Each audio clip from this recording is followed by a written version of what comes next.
that. We're good.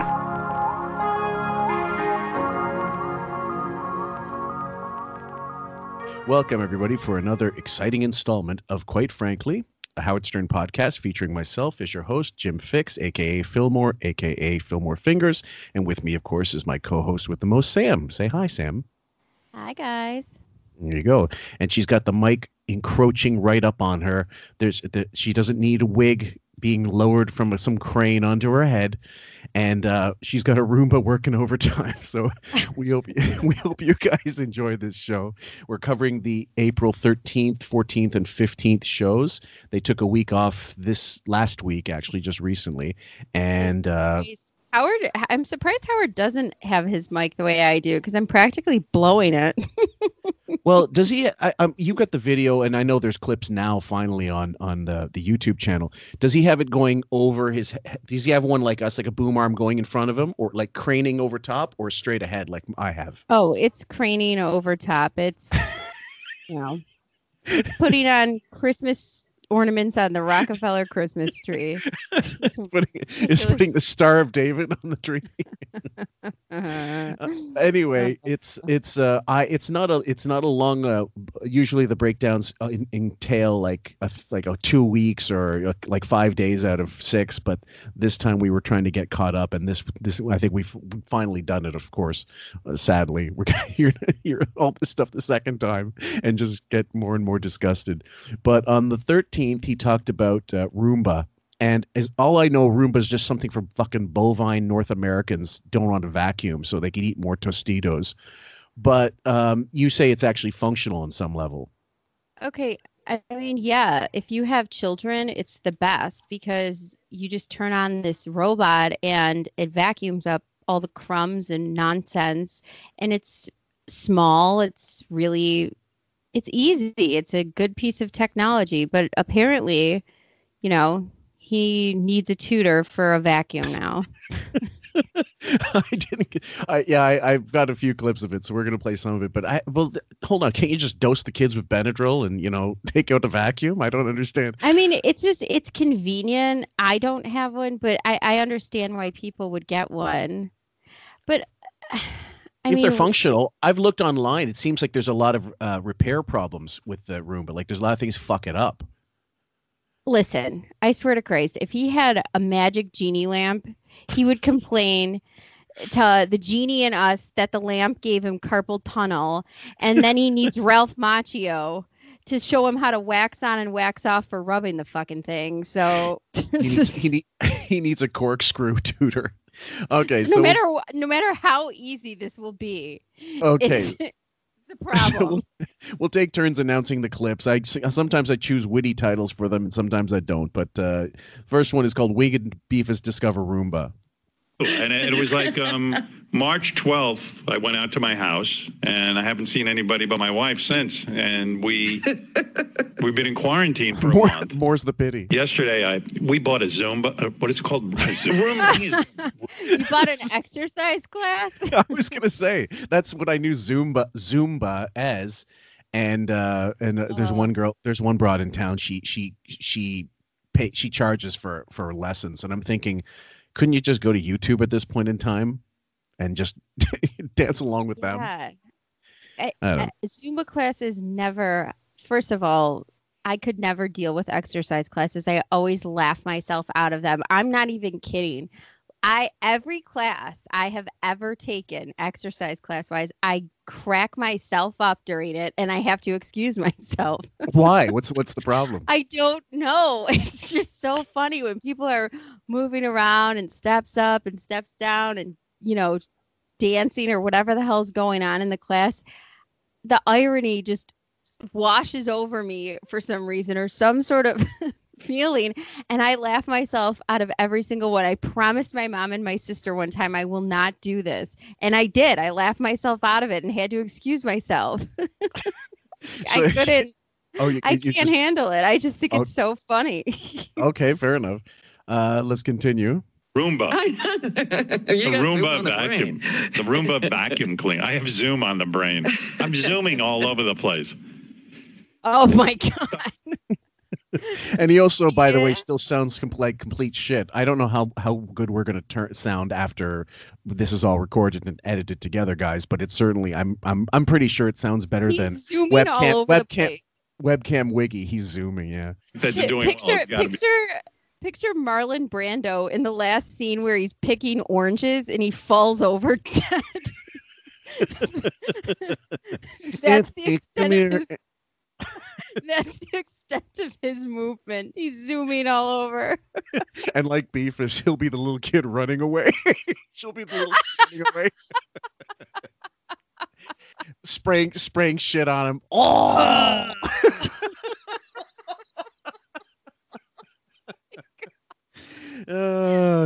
It was good. I always figured it would have been Tessio, not Clemenza. We're off. If that's that's company. the one thing that has to be thriving during this whole thing. Yeah, so You said you bought a Roomba. I bought a Roomba, and at first I was annoyed with it because I don't know what happened. Beth unpacked it. I think some of the directions were thrown out or something because I couldn't set it up. And it's not that difficult to set up, but we're like... Okay, go ahead. Beth is going to end up... He needs a Roomba tutor. Oh, shit. So stupid. Beth is going to end up poisoning him. I swear to Christ, she's going to put antifreeze, liquid antifreeze, and try to kill him, except for, she's so stupid, she's going to end up drinking it. Dry wine mouth, drinking it out of the fridge, and and her dead body will just be on the floor, and he'll be screaming, "Come here, come here!" And the Roomba will just be doing laps around her. You think she might have a Drano smoothie out of it? Oh, geez. No directions. There was no way to. No manual? The room. By the way, the more I listen to newer shows, the fucking more I hate Robin and her delivery. I'll do an imitation later if I can, but she does this thing where she goes, it's just something very basic. She goes, "The manual." It reminds me of a scene in Weird Science when the kid's talking in the black club. He's talking to the Greek guy and he goes, "What's a beautiful broad like you doing with a malaka like this, huh?" And then finally he's explaining, man, I had this 13-year-old girl. She had a big set of titties in her lap. With titties like that, she wouldn't have to worry about no titties for the rest of her life. She was looking good, son. All of a sudden, this black guy's going, he goes, "You called her every damn night?" "Every damn night, Mitch. I ain't playing with you." "On the telephone?" And then the guy gives him a look like, "What's the dude talking about on the telephone, man? Explain it to him."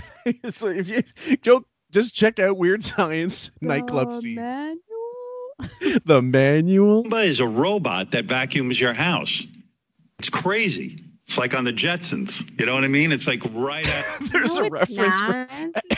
The Jetsons came out in the 1960s. This is what Sirius is hinging their big strategy is to have a radio host who references. He's really high. He's up on the technology, guys. Kids are hip to it. I don't even think my daughter knows what the Jetsons is. One word, guys. Laserdisc. The futuristic thing that we used to watch on TV in the 60s. Like there's a robot. Cool. You were fixing the antenna, putting a clothes hanger at the top of the TV antenna to get better reception. It does a damn good job of it. Really? Because I was going to ask you about it today. Now that I don't have a housekeeper, I have to think of all these. You got to get Roomba. Well, it's weird. It's like when I was a kid, I had this thing called Great Garloo, which was kind of like a robot, but it was attached to a big thing. It was hardly a robot, but no, it was less of a robot than Howard is. Really bringing up the corpse of Garloo again. It was right. Maybe a little funny once. We can't talk about Garloo again. Oh, you kidding? If you could you could do Ray Stern impressions till the dawn of time, why can't you bring up every fucking old toy and known to man or doll or robot? They pretended it was like a robot. But Roomba is actually a robot. I was watching something about it today and Go ahead. Teddy Ruxpin. Oh God! You remember Teddy Ruxpin? Those listening, if you're old enough, you should know. It was that teddy bear that you put it came with a cassette in the back, and when you press play, the lips would move, but it would play, "Hi, I'm Teddy Ruxpin.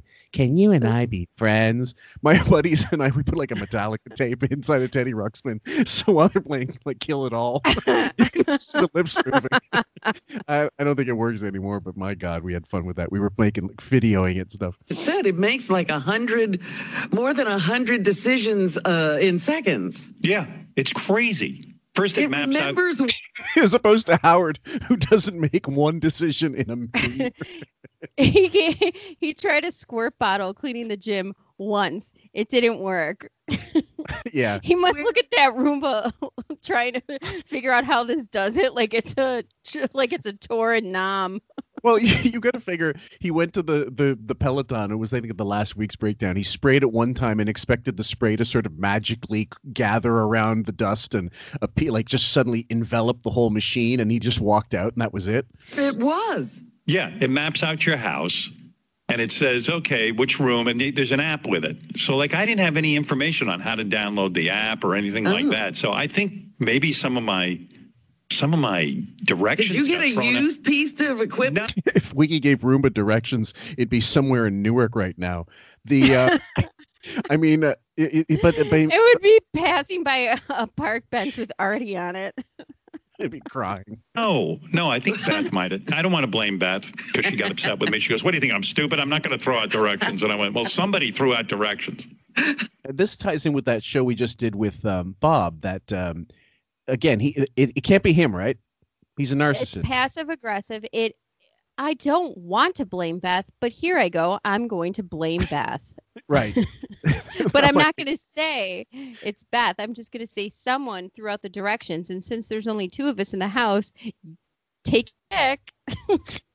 Someone whose name wasn't Howard, Alan Stern, did this. And I'm not saying it was you. Because my Roomba has no fucking directions. So, I called like one of the executives at Roomba, like the helpline kind of thing, and they helped. You've never heard of the I called tech support at Roomba.com.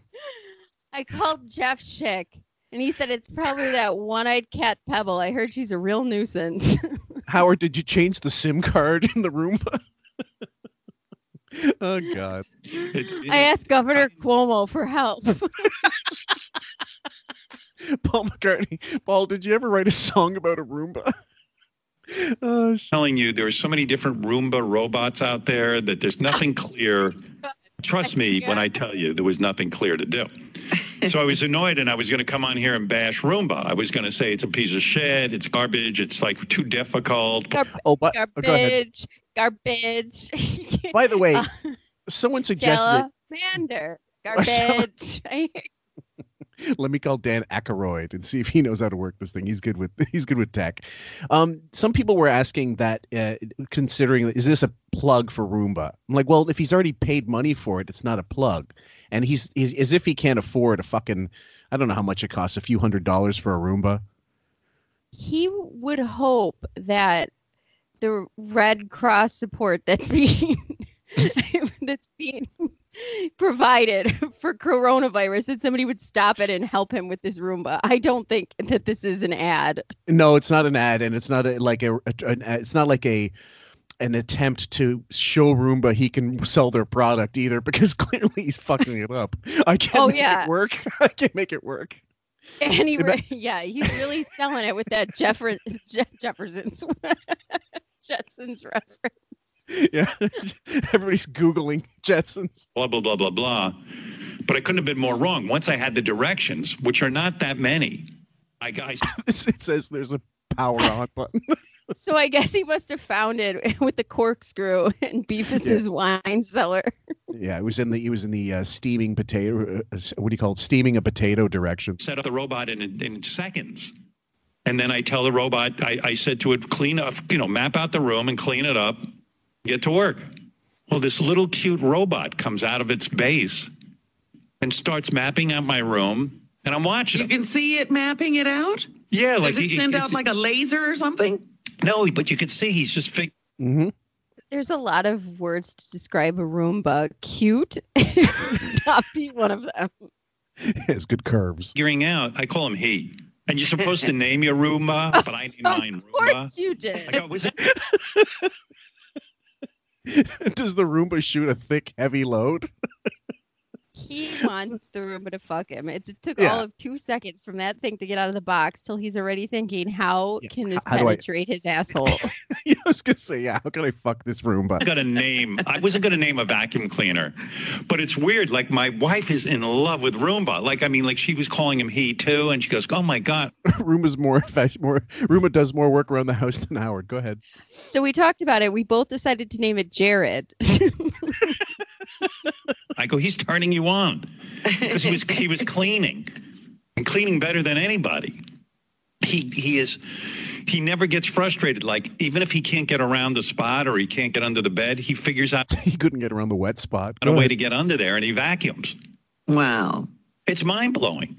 And I've said I wasted an hour and a half I yesterday. never dreamed that thing could work. Me neither. How much time did he actually waste talking about Roomba? It had to be 45 minutes. Oh, yeah, for sure. Okay, so that hour and a half that he wasted was all refunded when he went on the show and got paid $3,000 an hour to talk about Roomba for 45 minutes easily. Well, Yeah. Sorry. That's it. Incredible if you think about it. I just had to take that in as people are I was thinking this unemployed cutting by the masses.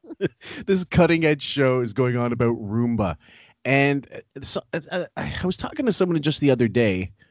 I know a friend, I know a guy who was saying that like the whole idea that this is a audition year for him. Like throughout the course of this week, you're going to hear some fake callers call in and try to negotiate with Sirius. Like, I've got better offers on the table and shit, which we know he doesn't have any offers. Nothing that he's going to consider an offer. If this is a negotiation year, and this is his best work. That's what I'm saying. Oh my God, this is senior year last week. Pajamas at school. Maybe coming in hungover and drunk every other day. This is how bad. Well, there was. I'll give you an analogy. Yeah, there's one of my buddies who forgot to hand in an assignment. So, you have any paper? I go, no. So he found a piece of loose leaf paper that had been stepped on, and there was a visible footprint on it.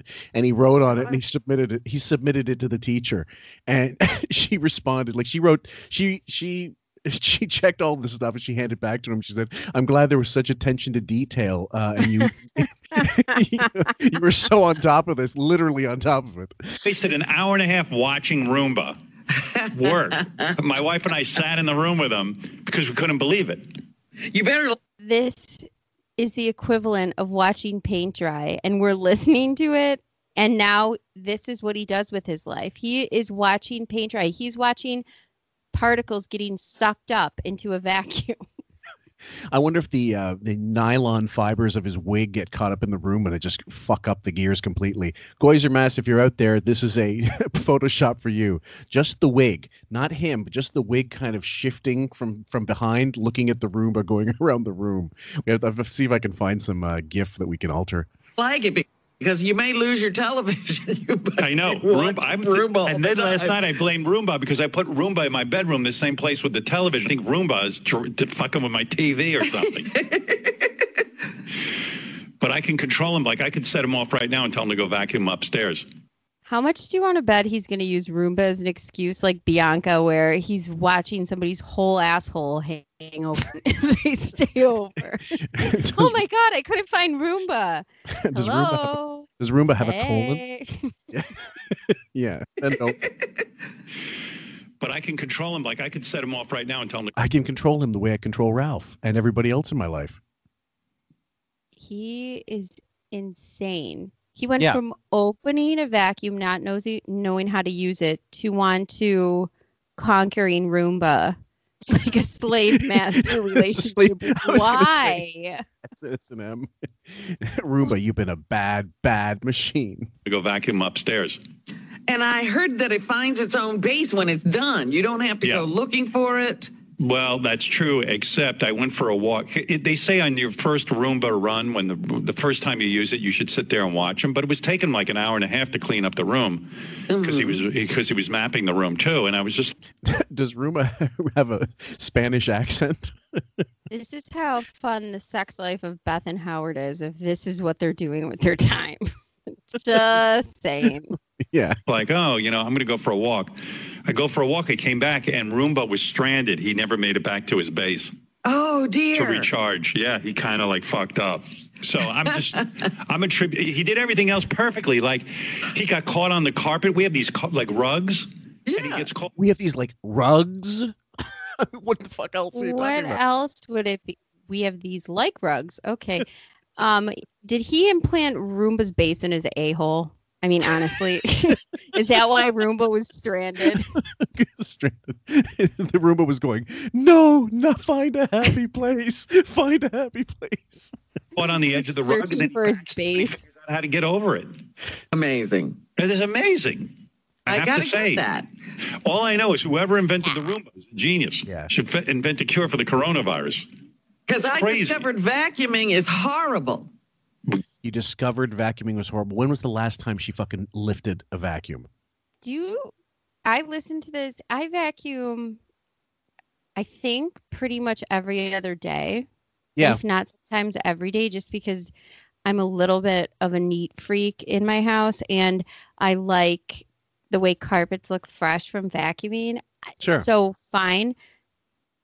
Discovering vacuuming, that would never come out of my mouth. It's one thing if you're 14 and you've never lifted a fucking finger in your life, but I mean, that was the one chore I actually enjoyed because you could actually really see in that case like the good you did.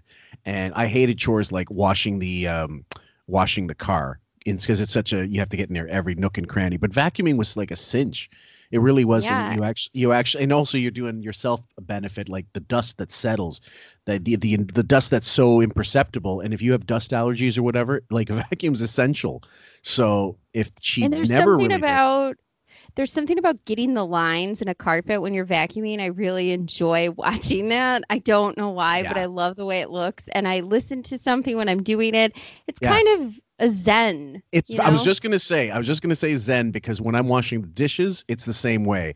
And I'm a little bit of a Hitler when it comes to that. But anybody's got their favorite chores, I suppose. Let's see. Roomba. Get the Well, Roomba. I tried. Yeah, but I was just saying, you made me send my cleaning woman away. Yeah. I tried to get that vacuum had a mind of its own. It was running me. What does that mean? You made me send my cleaning woman away. Does that mean that she didn't take the virus seriously and she kept having the staff to come over? So both Robin and Howard's staff are on unpaid leave, my guess. No, but you made like what berated her until she stopped having people over, or was it a situation, do you think, behind the scenes where he said, "Look, I don't want you better not be getting sick from this thing because you're too cavalier with having like maids come over, because how do you know that they're not at other people's houses and they've got it or whatever?" Unless Robin has a live-in maid, which I don't think she does. I'm No way. assuming Howard said, listen, you have a compromised immune system beyond. So you are alone and that's it. Have your drunk Zumba. Oh my God. Now Now you got it. now drunk Zumba. Actually, she should drunk Zumba. Look at her. But it's Man, the shockwaves going through that house when that was happening. Oh God, that's a visual. You see her the video of her dancing at John's stuttering John's wedding. no. My gosh. Just imagine that with an extra 150 pounds.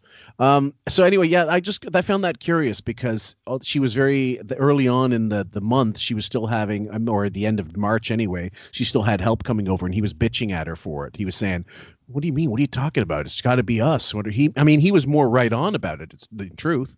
You shouldn't have been having Consuela part 2 at your house in Jersey or wherever she lives. I think she lives in Jersey. And so it sounds to me a little bit like he might have given her shit off the air and said, "Get rid of that." Or she finally came to her senses, because Robin's not the brightest bulb in the batch. If he's 79, it's not like she's 107. So, No. yeah. Now let's finish that clip and get to the next Roomba.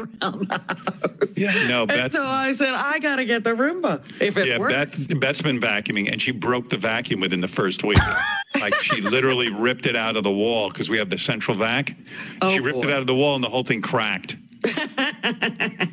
I love that Robin laughed at this because that Superhuman. lunkhead, of course, would break the vacuum. I mean, The high cord as a kite. Yeah, the cord got caught in her saddle. Let's see what we got here. Roomba and Wig can't go down steps. When he mentioned this about Roomba, I just thought of him walking down any flight of stairs. Roomba guy busy. He just can't go down steps, you know? No. So you got to help him out with that. Like someone who we know. And then the last one here for the Roomba is just called Gay for Roomba. Yeah, Jeff, you're on there. Let's go to your boyfriend, Jeff. What up? Hey, Howard, Robin. Good morning. Hey. First time, long time. Hey, now. I got one of those a couple weeks ago, and it is awesome. Did you name your Roomba? Like, they want you to treat it like it's a person. I did, and it's called Girlfriend. My wife, it's like, your girlfriend's going off again. I said, yeah, it's awesome. Like, you think of Roomba as a woman. I think of him as a dude. Almost any. Of course you do. Almost any piece of like machinery, like if it would have been a car or some kind of technology, I don't know, but I've always called stuff she, like she's acting up again. I don't know if that's a sexist thing or just the way we were brought up. Like cars were always she. They're always female. They weren't guys. Am I nuts? My car has no sex. You mean that you don't think about the tailpipe and look at it and go, wow, I can see myself, you know. So the next one is we've had the Donald Trump impersonator. Go ahead. So this is just wrap up Roomba. Only he would make Roomba a man and treat it like a man he wants to have sex with. It's really bizarre. He treats it so bizarrely. I can't. You think it's just more projection. Like it's so in this case subconsciously, really that's the where his thought goes. It's got to be a guy. I also just love how they got a Roomba now admitting Beefus broke the vacuum. She doesn't know her own retard strength. Okay, and Wiggy interrupts a shitty Donald Trump impersonator. They've had this guy on a bunch of times, and it really is never funny. But to be honest, even if it was, I wouldn't laugh because I've heard so many fucking shitty like good impressions and bad impressions. I'm fed up here with hearing Trump in general. So he's done. It's one of the most hack things you can do. But let you guys decide for yourselves. You know, how do you know that? Thing. When you say no one is doing a better job than you, how do you know that no one can do a better job than you?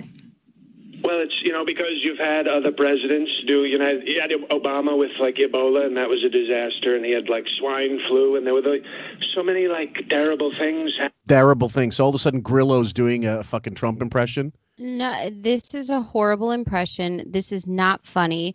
You might as well just be talking into the wind because nobody cares about a fake caller arguing with you, just like the fake tapes. Nobody wants to hear this. This isn't entertaining to anyone. No, not even the most sycophantic listener will think that this is good. You're arguing with a fake person for lengths of time. And ultimately, because you weren't loyal to Trump to begin with, and you wouldn't do the show anymore after he'd done it for like years and years and years. So now you got to make fun of an impression or try to make it filler anyway. But the fact is, he could have Trump on the phone doing Zoom from the White House if he was still just going with what he thought. But he didn't want to lose the liberal arts crowd. So Alec Baldwin wouldn't be coming in if he had Trump in. But at the same time, that doesn't make sense to me because at the same times that Alec would call in, he would have Trump in those years. That didn't bother so many guests. I don't understand his mode of thinking. Fuck. Anyway. I don't know. Anyway, enjoy more of this horseshit, guys. Happening during his administration. And this is like so much worse than anything he ever had to deal with. And we're doing a better and like tougher. Yeah. It sounds like Trump got into Beth's medicine cabinet. Well, so even Trump doesn't say like. I mean, if you're going to do an impression, at least study the guy in question and do your best. The cadence is wrong, everything, and it's just not funny. And it's, again, because if you can't have Trump, if it were me, don't even have the fucking impression. Just do something else. Talk about anything. It's way better. So let's try the next one. Curly Joe Beefus trips the wig fantastic. Oh, hello? Are you okay? What if I Oh, my God. Can you imagine? It's my wife, Beth. who just... Are you on the air? Yeah, I'm on the air. Oh, my God. Are you on the air? Yeah. So Are you on the air? We'll continue playing that. But do you think she's doing that on purpose? Oh, she's retarded Kramer. So he married John Ritter. Okay.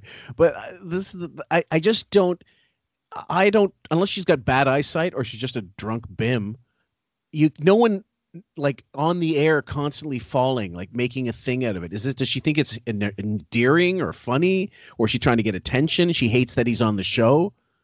I mean, I don't understand why anyone would start a show like the first time, like every time. It just baffles me. Yeah, I don't know anybody like that either. Wink, wink, nudge, nudge. What? I thought you were on break. I was on a break. I was coming back. Are you okay? Yeah. Why are you sorry? People like hearing from you. Beth brought down a whole bottle of they water. love hearing your They love hearing your they love tumble hearing down you the twist stairs. your ankle. Yeah, love hearing you twist your ankle and writhe in pain. Come here. Yeah. For me. I almost knocked and broke your whole down. You know what my She almost knocked and broke his hole. Yeah. Ralph said that often too. fear is? You're going to kill yourself. What?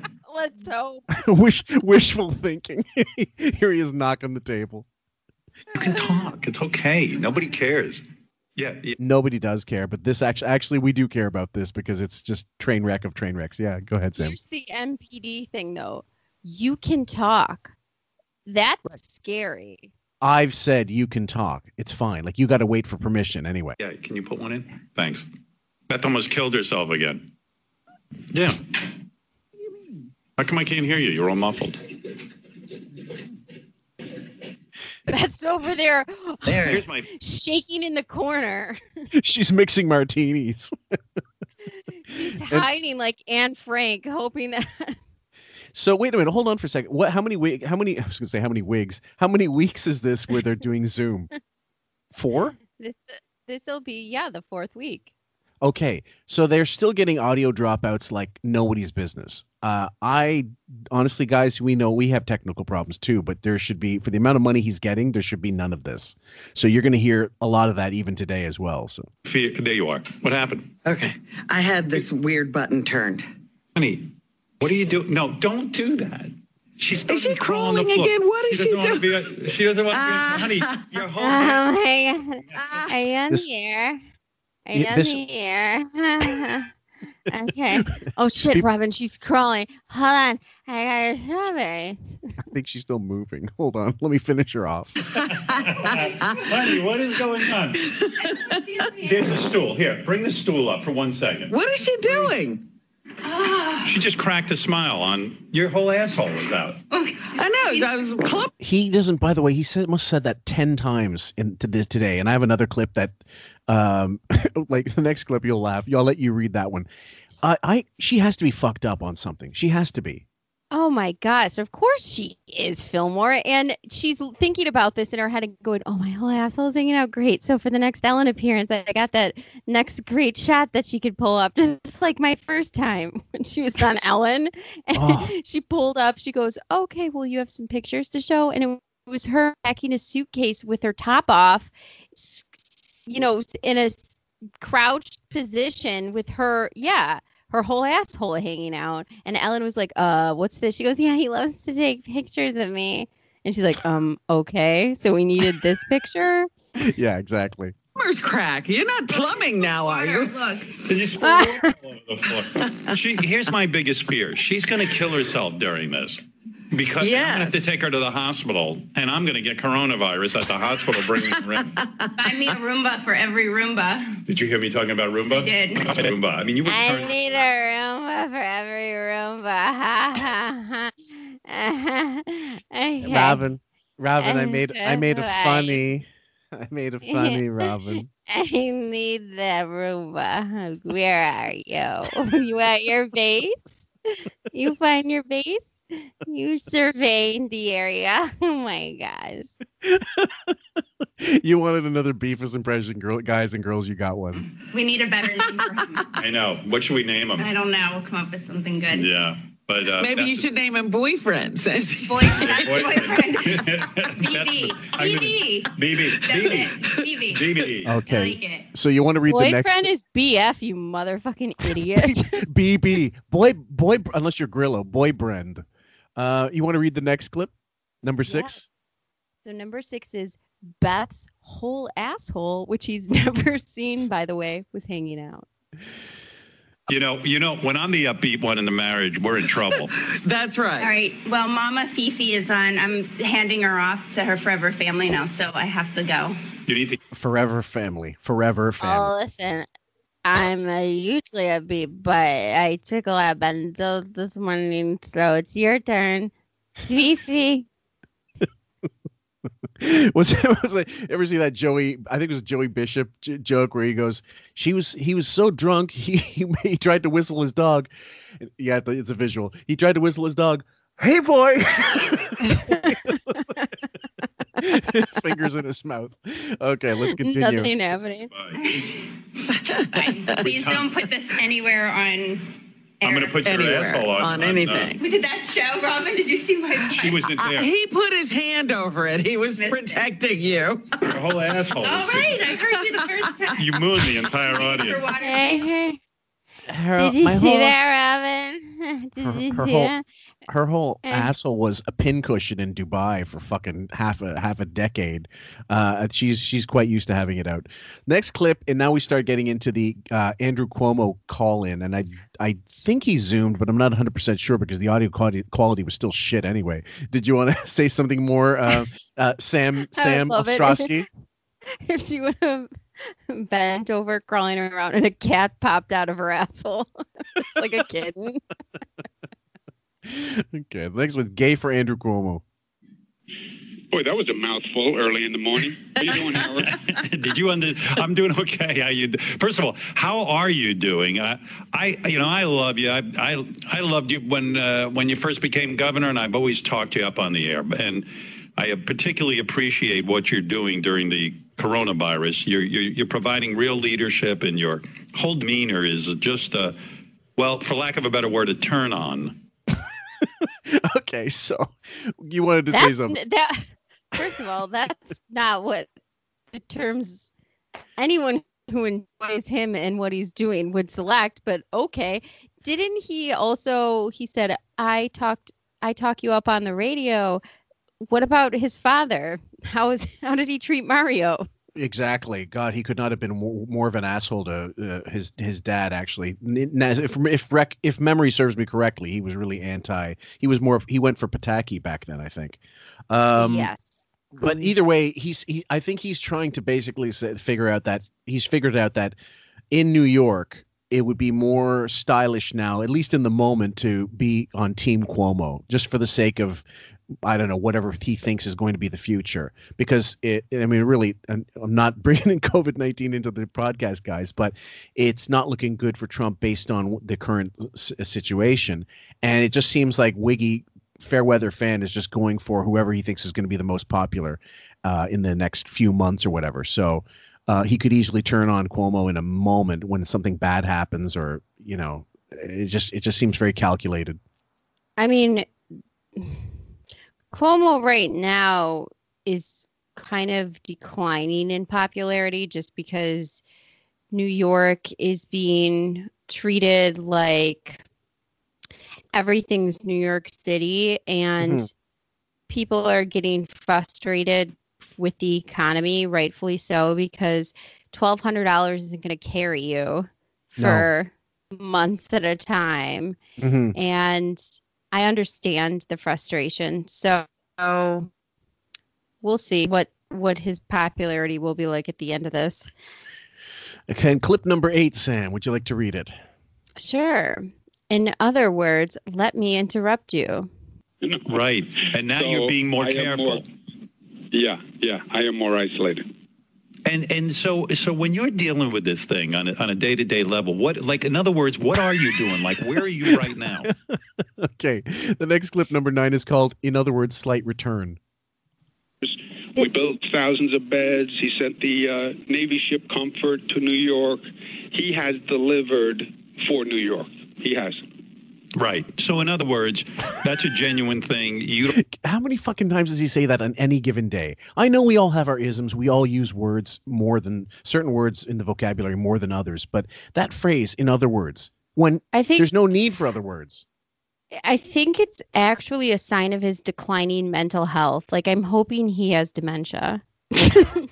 If the remaining brain cells, of which there are not many left, guys, decline, like if he starts to get the equivalent of wet brain or dementia, he will eventually be on the air drooling, I don't know if you have this clip, but at some point he said, I feel like you know what, like what should we be doing? What should I be doing? That's what he said to him. And of course, he just Cuomo said his generic thing of what everyone should be doing, social distancing, quarantining, whatever. I wish he would have said, you know what? You could set up a GoFundMe for the victims' families and help organize that. And I swear to God, he would have faked a connection error and dropped him like Stan from the Golden Girls. And it would have been Dorothy slamming the door. Like, boom. Well, we try when we're rain. He would have said, you know what? You should make a GoFundMe for the victims' families. Or just do what you normally do and donate a 2014 NSAL calendar featuring Beth and a couple of Photoshop bulldogs. I think that the reason when I do edit these clips, I don't really include the answers very often because most of the time they're just straight answers. They're nothing particularly noteworthy about him. It's funnier to focus on the way he asks these stupid questions and certain things that he answers or when he cuts off people. That's to me more important. But you're right. There's one aspect of that Cuomo, if he was a fan of the show or he was a fan of our show, he most certainly would have done something like that. Let's keep playing that clip. Sorry. We don't have to be on good behavior or else we won't get any help from the Fed. In other words, it seems to be a genuine working relationship where things are working out, which comforts me, I guess. Yeah, it's not perfect. It's what relationship is perfect. And look, there are incidents even during this where he has taken shots at me and I have taken shots at him. Not gratuitous shots, but on my side, they were bona fide bones of contention with things I needed. But by and large, it has worked. So that's him, Cuomo, trying to be gracious on a so-called national show and not really throwing Trump under the bus as much as he would love to, I'm sure. He's going along to get along. You know what I mean? Yeah. He's just... Yeah. Because he knows that it's not important right now, his personal relationship with Trump. It's about your constituents. So, but Howard's really befuddled by professionalism. Yeah, well, it's also he's looking to he does this with every fucking guest, tries to foment some kind of controversy or hate so he can get clickbait headlines. So the next clip is called "Throw Robin in Front of the Cuomo Train." Are you shocked by all of this? This unbelievable outpouring of love for you. The guys just told me you're now on the cover of Rolling Stone, which is reserved for rock stars. And in a sense, what they're saying is our governor in New York is Go ahead, Sam. And it's reserved for me, looking like a total fruitcake in a wig. Was the last one with him and the two black kittens? Was that the last Rolling Stone?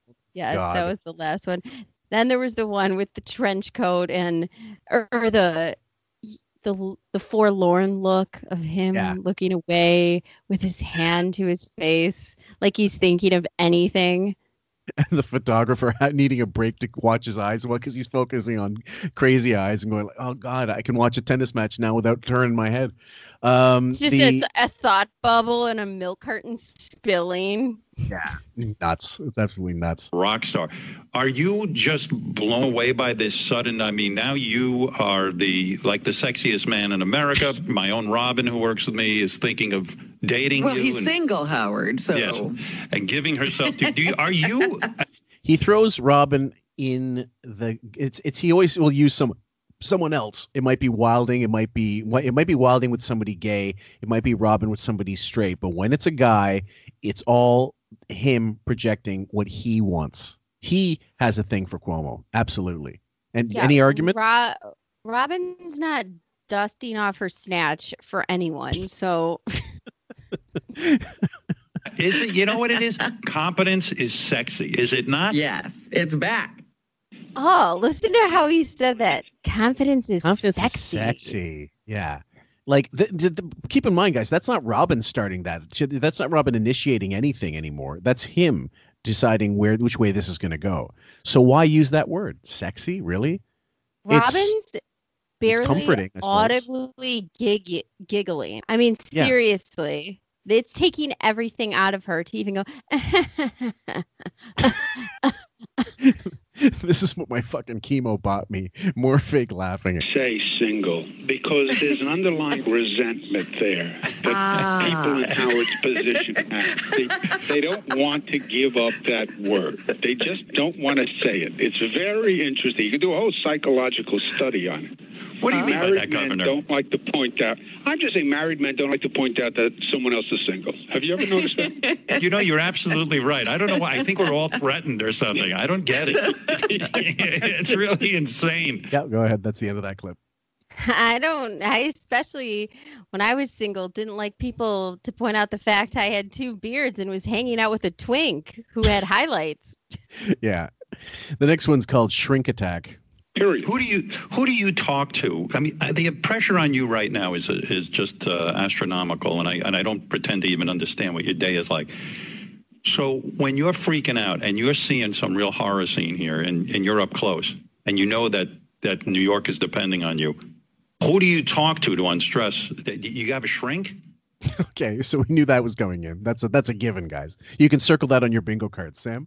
The horror show, is he talking about vagina? No, I don't do it. I sort of talk to everyone, and people fill different needs for me. There is no one person, Howard. I talk to a number of people, and it sort of works for me that way. But also, I'm more fundamental as a person, especially the older I get. Who's going to help you with the problem that 700 people died yesterday? No Mind one. blowing. No one can help. Ugh, it's too much. It's too much.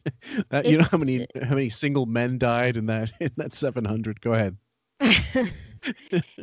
So the way Cuomo talks about this to Howard is like how I feel he would talk about it to an elementary school class. These sort of softball questions and answers. They're not. If you have a real politician on and you are versed in what's really going on, you go after and you have the opportunity to have him on. You're going over detailed Issues. questions. You're prepared. You know the issues. You know the stats. You understand the nuances of the conversation and what he's been up to this point. So he's talking to Howard like it's 5th grade and raise your hand. Absolutely. Who's next? And the teacher's there kind of guiding him along. You know, Robin well, okay, next question. It's very sad. Well, Robin, in this situation, Robin's like a fucking doily on the table. She may, for all the effectiveness she is. And in the old days, it was a time when if he didn't have something of substance to say, Robin might have something, or already definitely would have something to say, especially if it was related to something he was interested in. Wig's not interested in politics. He never has been. When you listen to him talk about Israel, it's laughable. He doesn't have opinions except what he's heard from other people. That's just the way he's always been. And also, he's just not that intelligent. So why would anybody think he's going to be up on the issues? And why would we think he's not going to ask a shrink question or what do you feel about being on the cover of Rolling Stone? What does a fucking governor dealing with thousands of people dying every day and their health system fucking clogging up care about being on the fucking issue of Rolling Stone? Except peripherally, in the back of his mind. That's actually really interesting you said that. I watched the show Madam Secretary. It's with Tia Leone. My wife loves that show. Yeah, I love it too. And she was, I think it was season 3, she was on the cover of whatever fake magazine they made up in the show. And she was so troubled by the fact that people were so concerned about the way she looked and were commenting about that on news shows rather than the policies and the things that were doing. She would rather have a discussion about the actual change she was trying to implement versus how my legs look. You know what I mean? Like a tiger beat question. That's why I'm going back to saying it's talking to an elementary school class. I feel sorry that Cuomo even had to waste 1 second of his day with this dolt.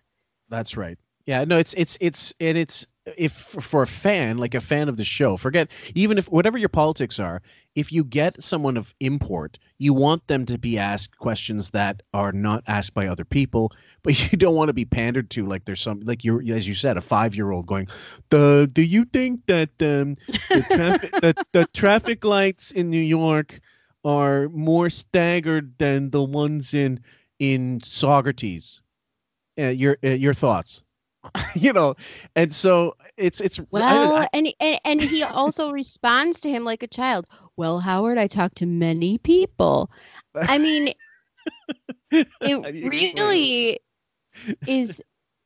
If you were slightly intelligent or informed, he would understand how government works, or maybe how his office works, or who he deals with on a daily basis, just like how a presidential office and who they deal with on a daily basis. There's a kind of a formula and a way that people work in government.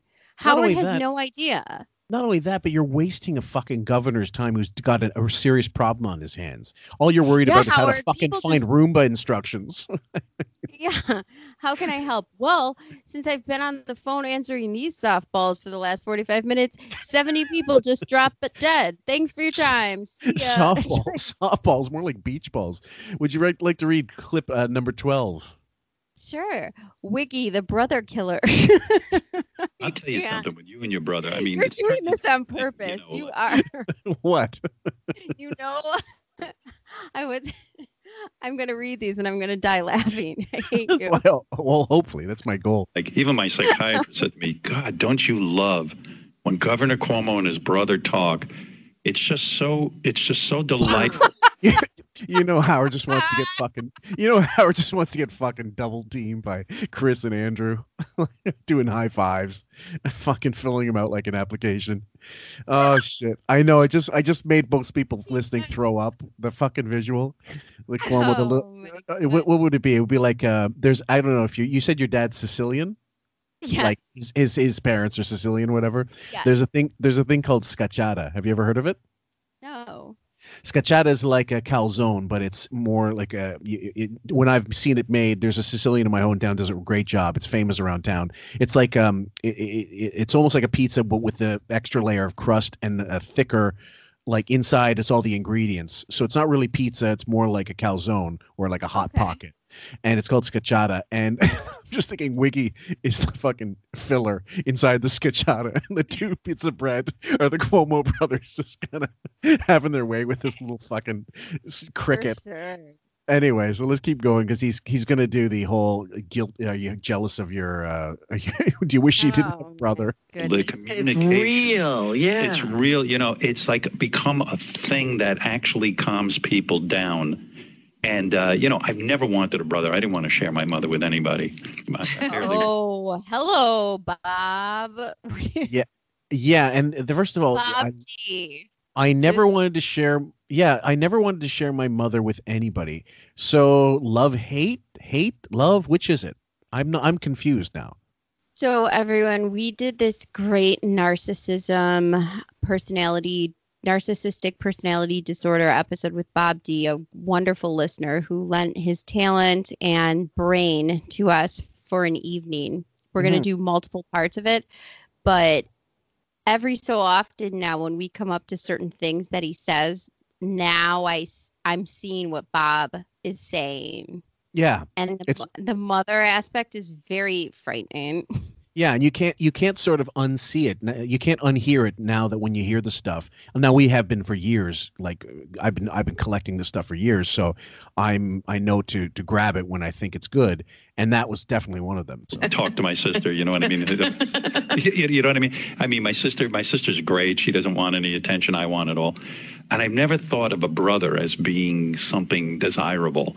but geez, you guys got a little chemistry going. It's You- Okay, he's not this is definitely some kind of sociopathic thing, because who says I never wanted a brother? I never wanted a sister. Well, Unless and you also hated your saying siblings, okay, sure. he's also saying, first of all, he could give a shit about Ellen. If she died of coronavirus last week and he didn't know about it, he'd be thrilled to not be invited to the funeral. It would not matter one iota to him. Yeah, her But kids, yeah. for Chris Cuomo, the way he's describing the relationship, but you guys, I wouldn't want a brother, but your relationship seems filled with sexual tension. Tell me about it. It's so That's more like that's why you more or think it less would be the thing. interesting to have a brother, is because you're hoping that you'd want a brother that you want to fuck. What? This I mean, this what is he saying here? I want your salsicha in my fucking in my culo. Okay, so What is this going on with this comment? just anecdotally, you've got a sister, I know, but it's just you and your Yeah, sister.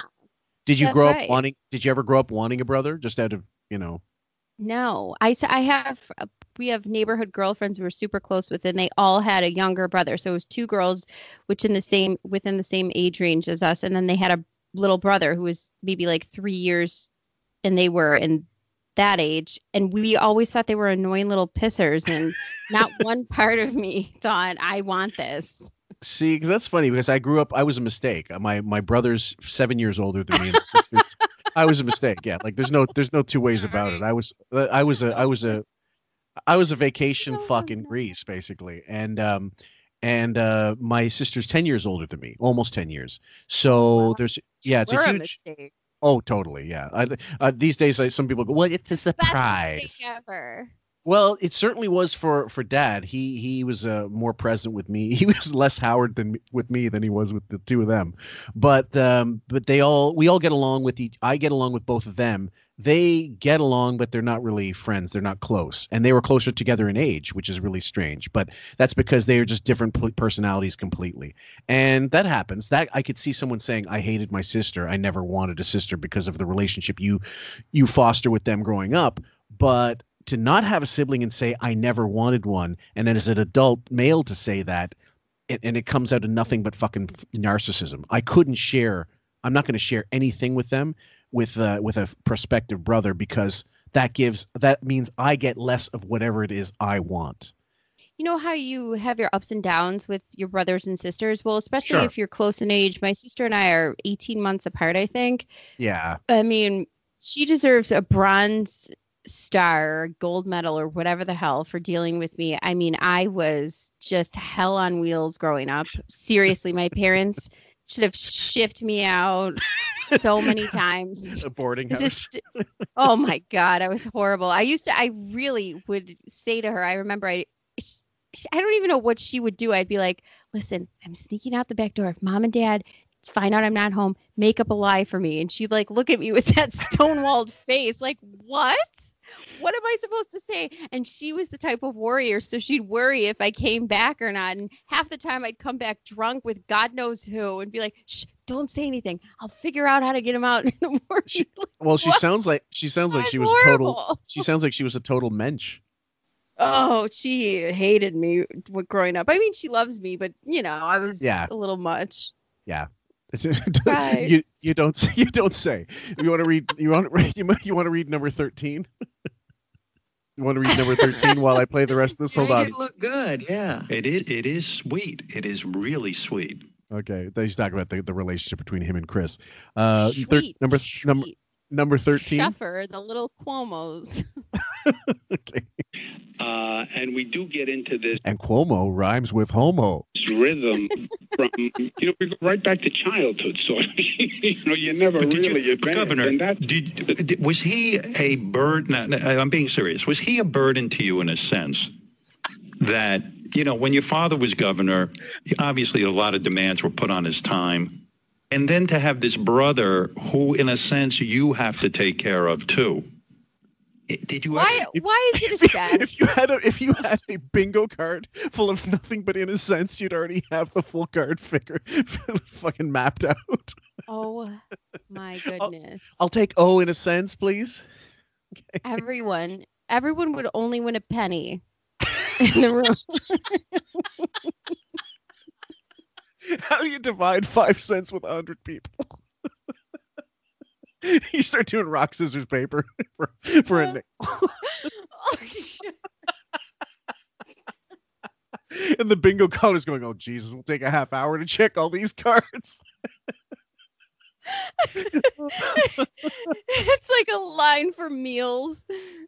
Sorry, folks. View him as a burden, that this was someone who it was too much responsibility watching over him? Oh my God. Bob, we're sorry. You're going to be researching this for another 100 years.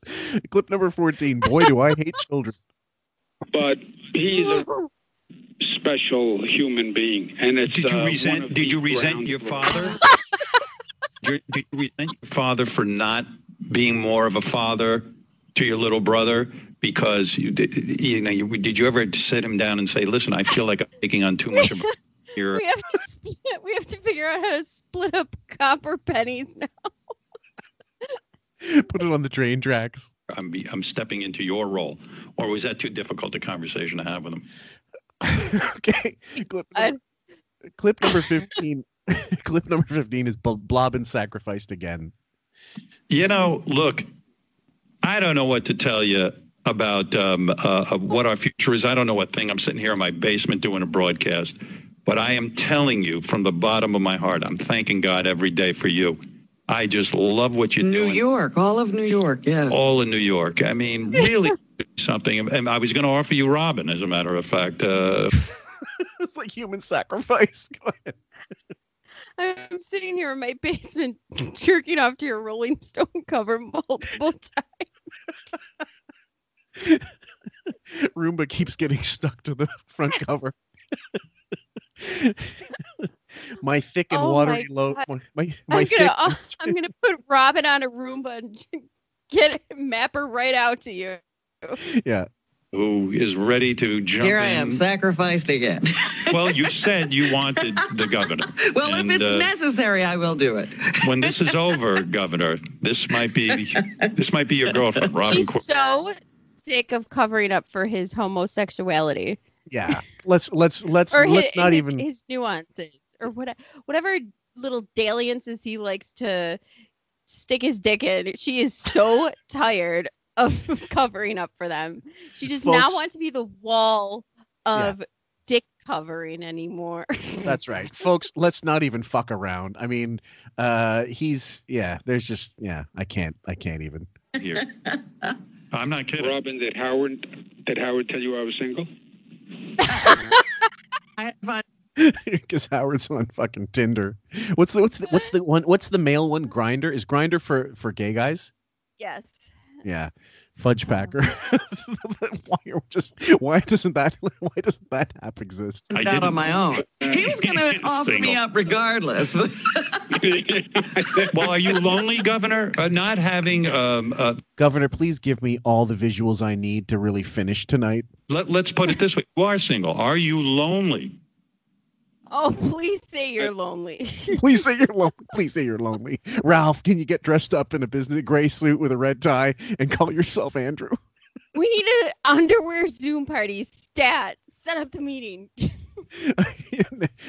Just imagine the beginning of what's that one with Tom Cruise? Risky Business, where he dances in the underwear to that old time rock and roll. Instead, you got Groove is in the Heart and Howard and Ralph both in underwear.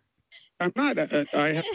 And you got the Rolling Stone cover like plastered, multiple copies all around the walls. They just you have the Zumba pushing that fucking crypt keeper out in his underwear. With me now. I have a great team, and I'm too busy to be lonely. All right. But there may come a time. Oh, he's so disappointed. Oh, Jesus Christ. Now how am I going to jerk this? I'm going to jerk off with this in my mind. Oh, God. I know. Are you on any dating sites where Robin can link up with you there? Are you on what? Yeah. What's that? Trying so hard to figure out what social media or whatever he's on, because I guarantee he really wants Cuomo. I guarantee it. Absolutely. He's on 50 plus, like looking at 50 plus sites or whatever the fuck. Because he's hoping he's a power top, and you know Howard's a power bottom. I think, yeah, for sure. No matter what he claims he wants about control, he wants to be dominated. You've seen those fucking drag photos. That's not a person that wants to pump anything hard. Available jobs. Look at available. Are you on Raya? That's the one where celebrities go to find other celebrities. I can see you on there. He couldn't pump gas. Andrew Cuomo would use him like a swizzle stick if he was gay. Beth tried, but she was rejected.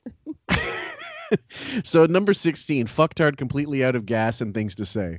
But I'm very proud of you. I'm drinking for both of us. Yeah. Are you exercising? For me. Are you doing Peloton? Are you doing? What are you doing? No, I'm old-fashioned. I have weights and I have the treadmill. I love that one because it's such a thing of Howard's over the years. If he's interested in something, he'll ask a question about that. So when he's into chess, he asks people chess questions. If he's into Peloton or claims he asks people about Peloton. But before he's doing anything, he doesn't know anything about it. He's not informed in one fucking way about anything unless he's doing it. Right. Like he has no curiosity. Like I ski. Do you know what skiing is, Fillmore? I mean Listen, I don't want to, cast any aspersions, but I just discovered Jell-O. What do you think about Jell-O? What are your thoughts? Oh, I think a rapist sold it for too long. Okay, so so this one, I remember, that's my one regret about the one show we did. I don't remember which one it was, whether it was me, you, and Raven, or the one with me and Raven, but I didn't play the John Mayer, him bitching about John Mayer's note. I've got the clip, the original clip, so I can make amends by playing it. It's on YouTube. Watch What Happens Live with Andy Cohen. And basically, it's the talk about how Howard fucked up a personal note. He left out a comma, and you'll hear it for yourself. Just for those who didn't hear it live or didn't hear the Andy Cohen thing. So, this is a photograph of me playing at Howard Stern's birthday party. Now, later on, Stern claims that John Mayer was not paid. He was doing it as a fan or whatever. But I don't buy that for a minute. That was the 60th birthday bash, whatever. Do you think they didn't pay John Mayer to perform? Maybe they didn't pay John Mayer because if you know that they're going to try to get as much leverage out of people as they want for free. I mean, come on, that's their MO, their entire existence. So big time. They're not going to be like, it's his 60th birthday, I'm going to offer you a bunch of money. That's never going to happen. So maybe he did play out of the fact that there was going to be a bunch of celebrities there. It coincided with Super Bowl and he was a fan. I suppose it's possible, but I find it improbable because, I mean, there's certain people that, I guess it depends also how down on their luck they were. So if John Mayer was going through like a lull in his career, yeah, maybe he would do it for, scale or for peanuts or something, or just expenses maybe. Never a lull in pussy for this guy. No, God, no. Or asshole. Yes, I was there. That was amazing. What year was it? And as I said before, if you look at the photo, guys, if you look at John Mayer, he looks like Johnny Depp's like old gay uncle who's dying of bone marrow, like he needs bone marrow transplants. And he just looks like a still from 28 Days Later. And he does look very vacant too. Yeah, and Johnny Deppish, like Pirates of the he looks like Johnny Depp's stunt double in Pirates of the Caribbean, the last one. What birthday was it for him? It was a big one. It was his 60th. It was his 60th. Yeah. So this is me playing Like a Rolling Stone. Of course, it has to be a cover. Because nobody could have any original thought. No originality. If Howard's not original, you're not going to be either, cocksucker. Howard's birthday party. Now, I still haven't met Howard, but the most important part is Howard sent me a thank you note. What a D-bag. So he was invited to the birthday to play, but he didn't even get to meet. No, of course not. I laughed at that too. And here's the thing I wanted to say. You heard this all live, like you were listening live. Yeah. Right? You and I think for sure, I know Andy Cohen from enough times at the show. He's always wanted to unearth shit about Stern and Beth all the time. So he absolutely was designing this. There's no reason. There's no way this is accidental. That this segment happened? No, I don't think so. Cohen loves to spill tea in various ways. So I totally think that this part where he's setting up this bit right now with John was purposeful, because he might have wanted to see what was in the letter, or just talk about Stern at some capacity, or know that it's going to be talked about. Oh yeah, I believe. Right. But I don't know if I think the comma mistake really just happened as it happened. I don't think that he knew that there was going to be a mistake. And it's not even that big of a deal on the show either. Well, it isn't a big deal on the show until he keeps fucking harping on about it. So I don't know. I tend to think. I'm saying on this show, it's not a big deal. On Andy's show, okay, he does not make a big deal about it. The only reason why it's made a big deal of is because this Nancy gets on the air and decides to start crying on his period for like 2 weeks about it. I mean, seriously. Hello, feminists. So my point is, this is Andy tweaking that fag.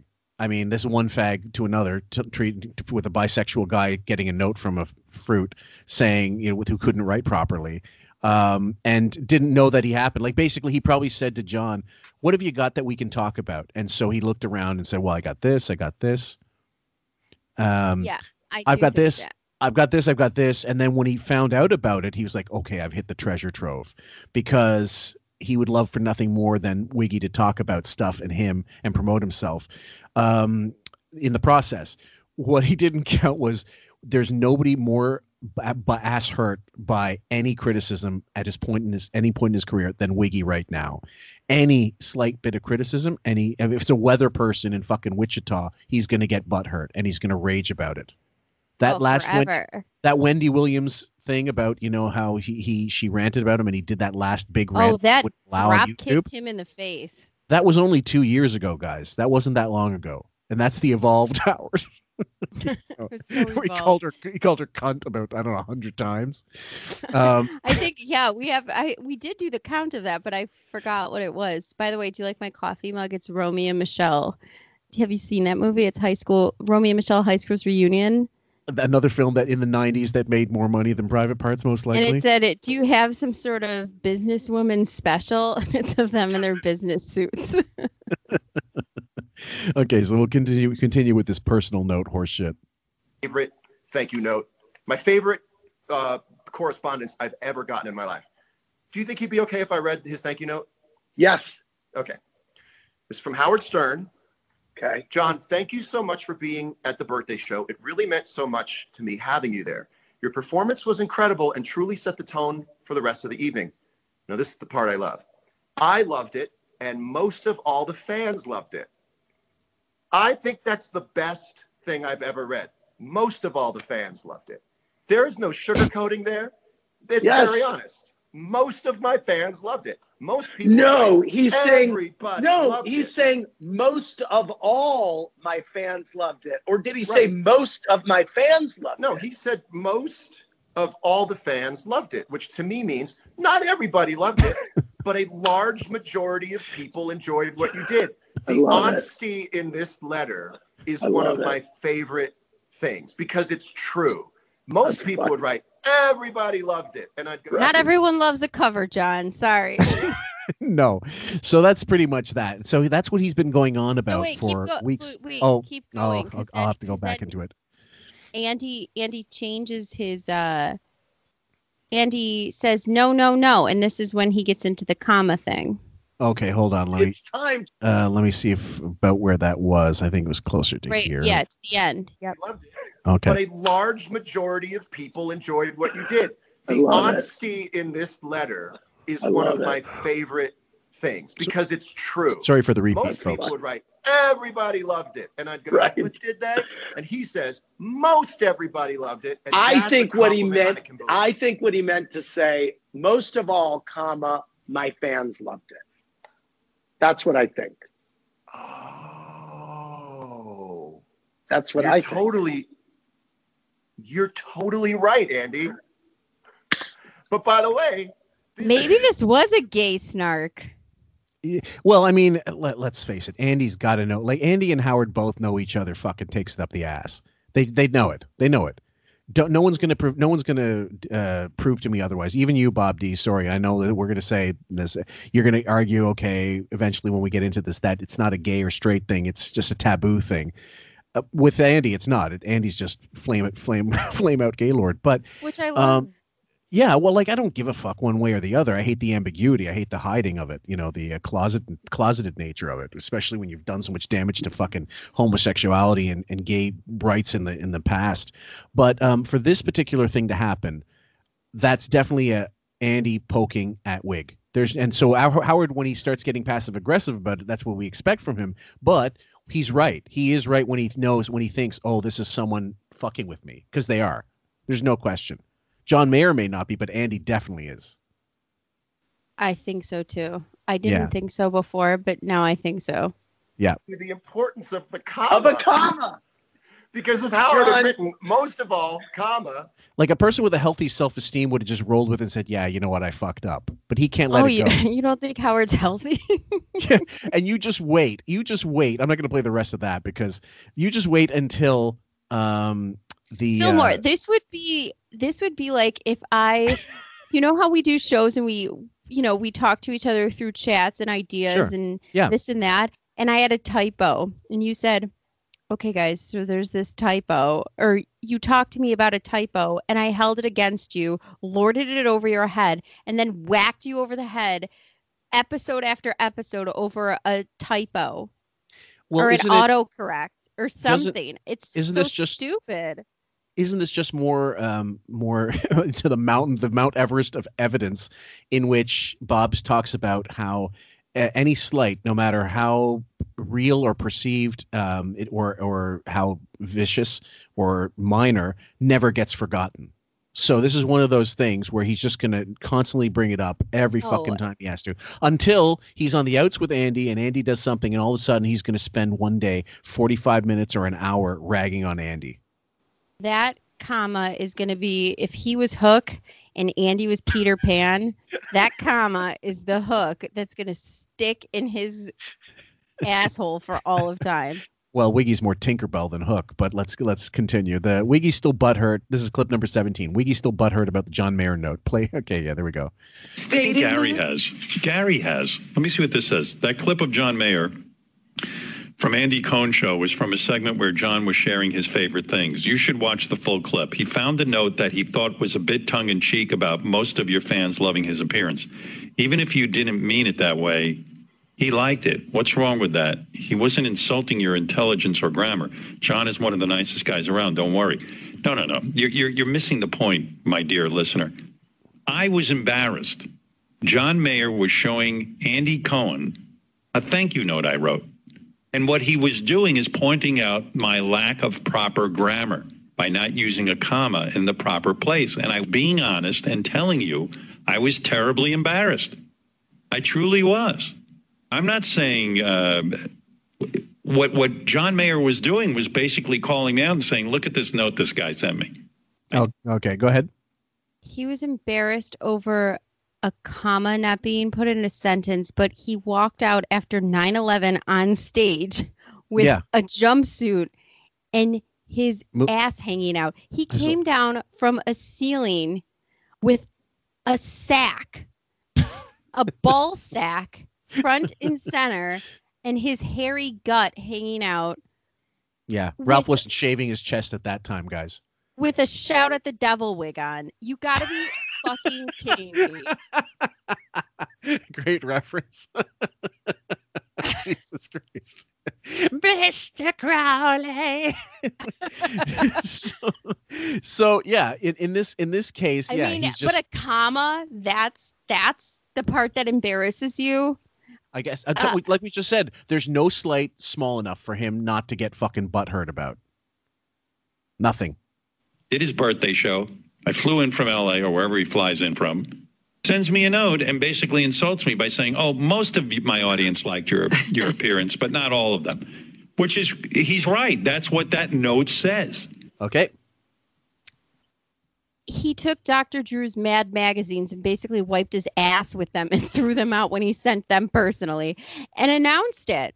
That's fine. He is unbelievably so hypocritical and selfish. It's unreal. Oh yeah, it's all about him. It's all about him, Ed. Over a comma. I really just let's do photoshops of him, crouching and cowering, and there's just this comma. It's always a comma that's being, the assailant. It's just a comma for everything. He's so afraid of it. Yeah, it's embarrassing. I mean, it's just embarrassing that he's bringing it up. And like I said, if someone who's had a healthy self-esteem would just fucking let it go. And this is not, that's why some people were asking, is this a bit to pad out the fucking Zoom days? And, no, it's not a bit. He's really butthurt, but the next clip you'll hear Rappaport. I'll play that one, but we'll finish this one first. You picture like a haunted house he's walking through. It's just a bunch of punctuation popping out at him. Yeah. And what he was doing is ribbing me. He was ridiculing me. And when I saw the clip, I was just filled with dismay. Anger. I pride myself on sending someone a thank you note because he helped out my show. Right. And let's face it, John was saying, look at Stern. He doesn't know how to use a comma. No. That's not what he was saying. That's not what he was One saying. bit. That's not what he was saying. If you have to go after anybody, I think at the end of the 15th, you get the sense that he knows it's all about Andy. Andy's the one to blame here, not John. So but until then, he's still getting all kinds of, he's fucking pissed. He's just lashing out. That's why he was pointing that out. He wasn't doing it for any other reason. So I feel like a fool. You are. You heard from John Mayer, Gary? Well, kind of. I mean, I heard from him for a while, but then I haven't heard from him since. Right. I think that, I'm trying to go ahead, Sam. He's busy hacking into your Roomba. Pull together from various sources. I think to fuck with your TV. Yeah. Robin went into a vicious. Why does this TV keep going to the Bachelorette? I want the Bachelor. Attack on him when she talked about how he sucks the life out of Jessica Simpson and all that other stuff. But he had sent me a couple of notes saying he wanted to come on. And then I hit him back several times. And I have not heard back. Bowie with these down with the fucking urban lingo. I hit him back. I got several times on 5 different fake Twitter accounts, and we got nothing in return. I got up in his grill, dog. He has ghosted me. Well, I literally he's ghosted me. Oh, my goodness. We told him the TikTok. I was just talking to Jackson while he was high on Molly. John Mayer was fronting. His comments aside, I am not angry with John Mayer at all. John Mayer is right.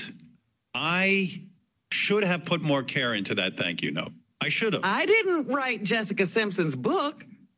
No, you just quoted it. Yeah, go ahead. You didn't write your book either. Perfect. I didn't even think about that.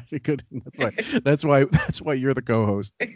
And John doesn't need to explain himself. I'm the one who, look, I wish John wouldn't have chosen a national television show to. National. Yeah, go ahead. Guys, we're talking about a comma. Right, exactly. Comma, chameleon. Point this out. But I deserved it. I got a kick in the head. I get it. He was in the fetal position doing the Silkwood shower after he saw this clip. And I should have written a more coherent thank you note. Oh, grammatically angry correct. Jerk-offs. Angry jerking off in the Cuomo magazine after this. John's next note is just going to have nothing but commas. It's just going to be in, comma, other, comma, words, comma, quite, comma, frankly, comma, in a sense. I mean, it did take me by surprise that he pointed it out on Andy's show. That's it. I mean, he's not in the wrong. I think even Andy feels bad. Andy felt Andy doesn't feel a lick bad. Go ahead.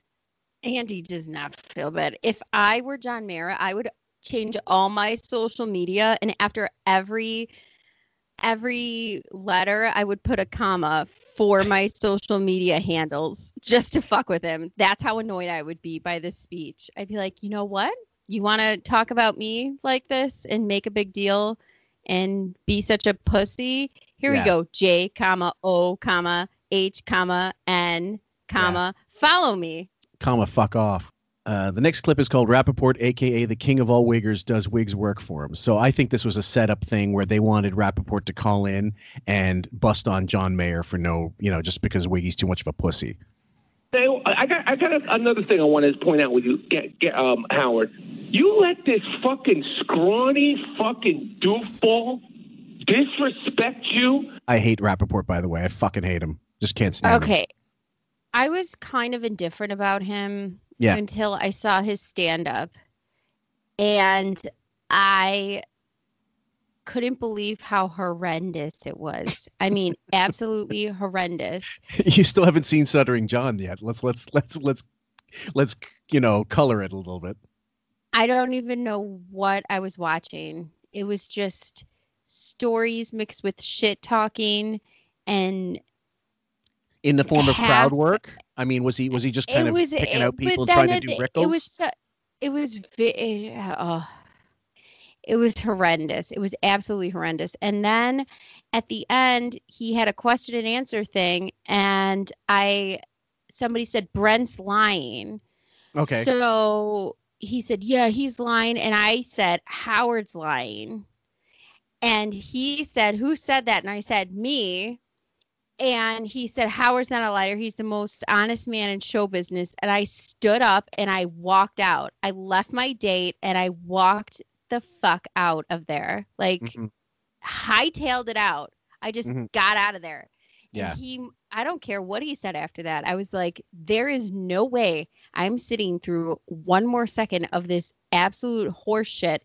And now you're going to tell me he's the most honest man in show business? I was furious. Yeah. Yeah, you clearly know Rappaport's bread is buttered on the fucking fruity side. So I think when anyway, I've seen him in a couple movies and stuff. He always plays the same character. He's like the white trash. He's like he's the wigger version of Jack Nicholson, always playing himself. But anyway, let's keep going. You'll play a little of it. It's a 2.5-minute clip. I don't want to play it all, but this is the same way King of All Blacks would have done this. He must not have been available. He's super tough, guys. Yeah, exactly. That fucking John Mayer. And Robin, you held back too.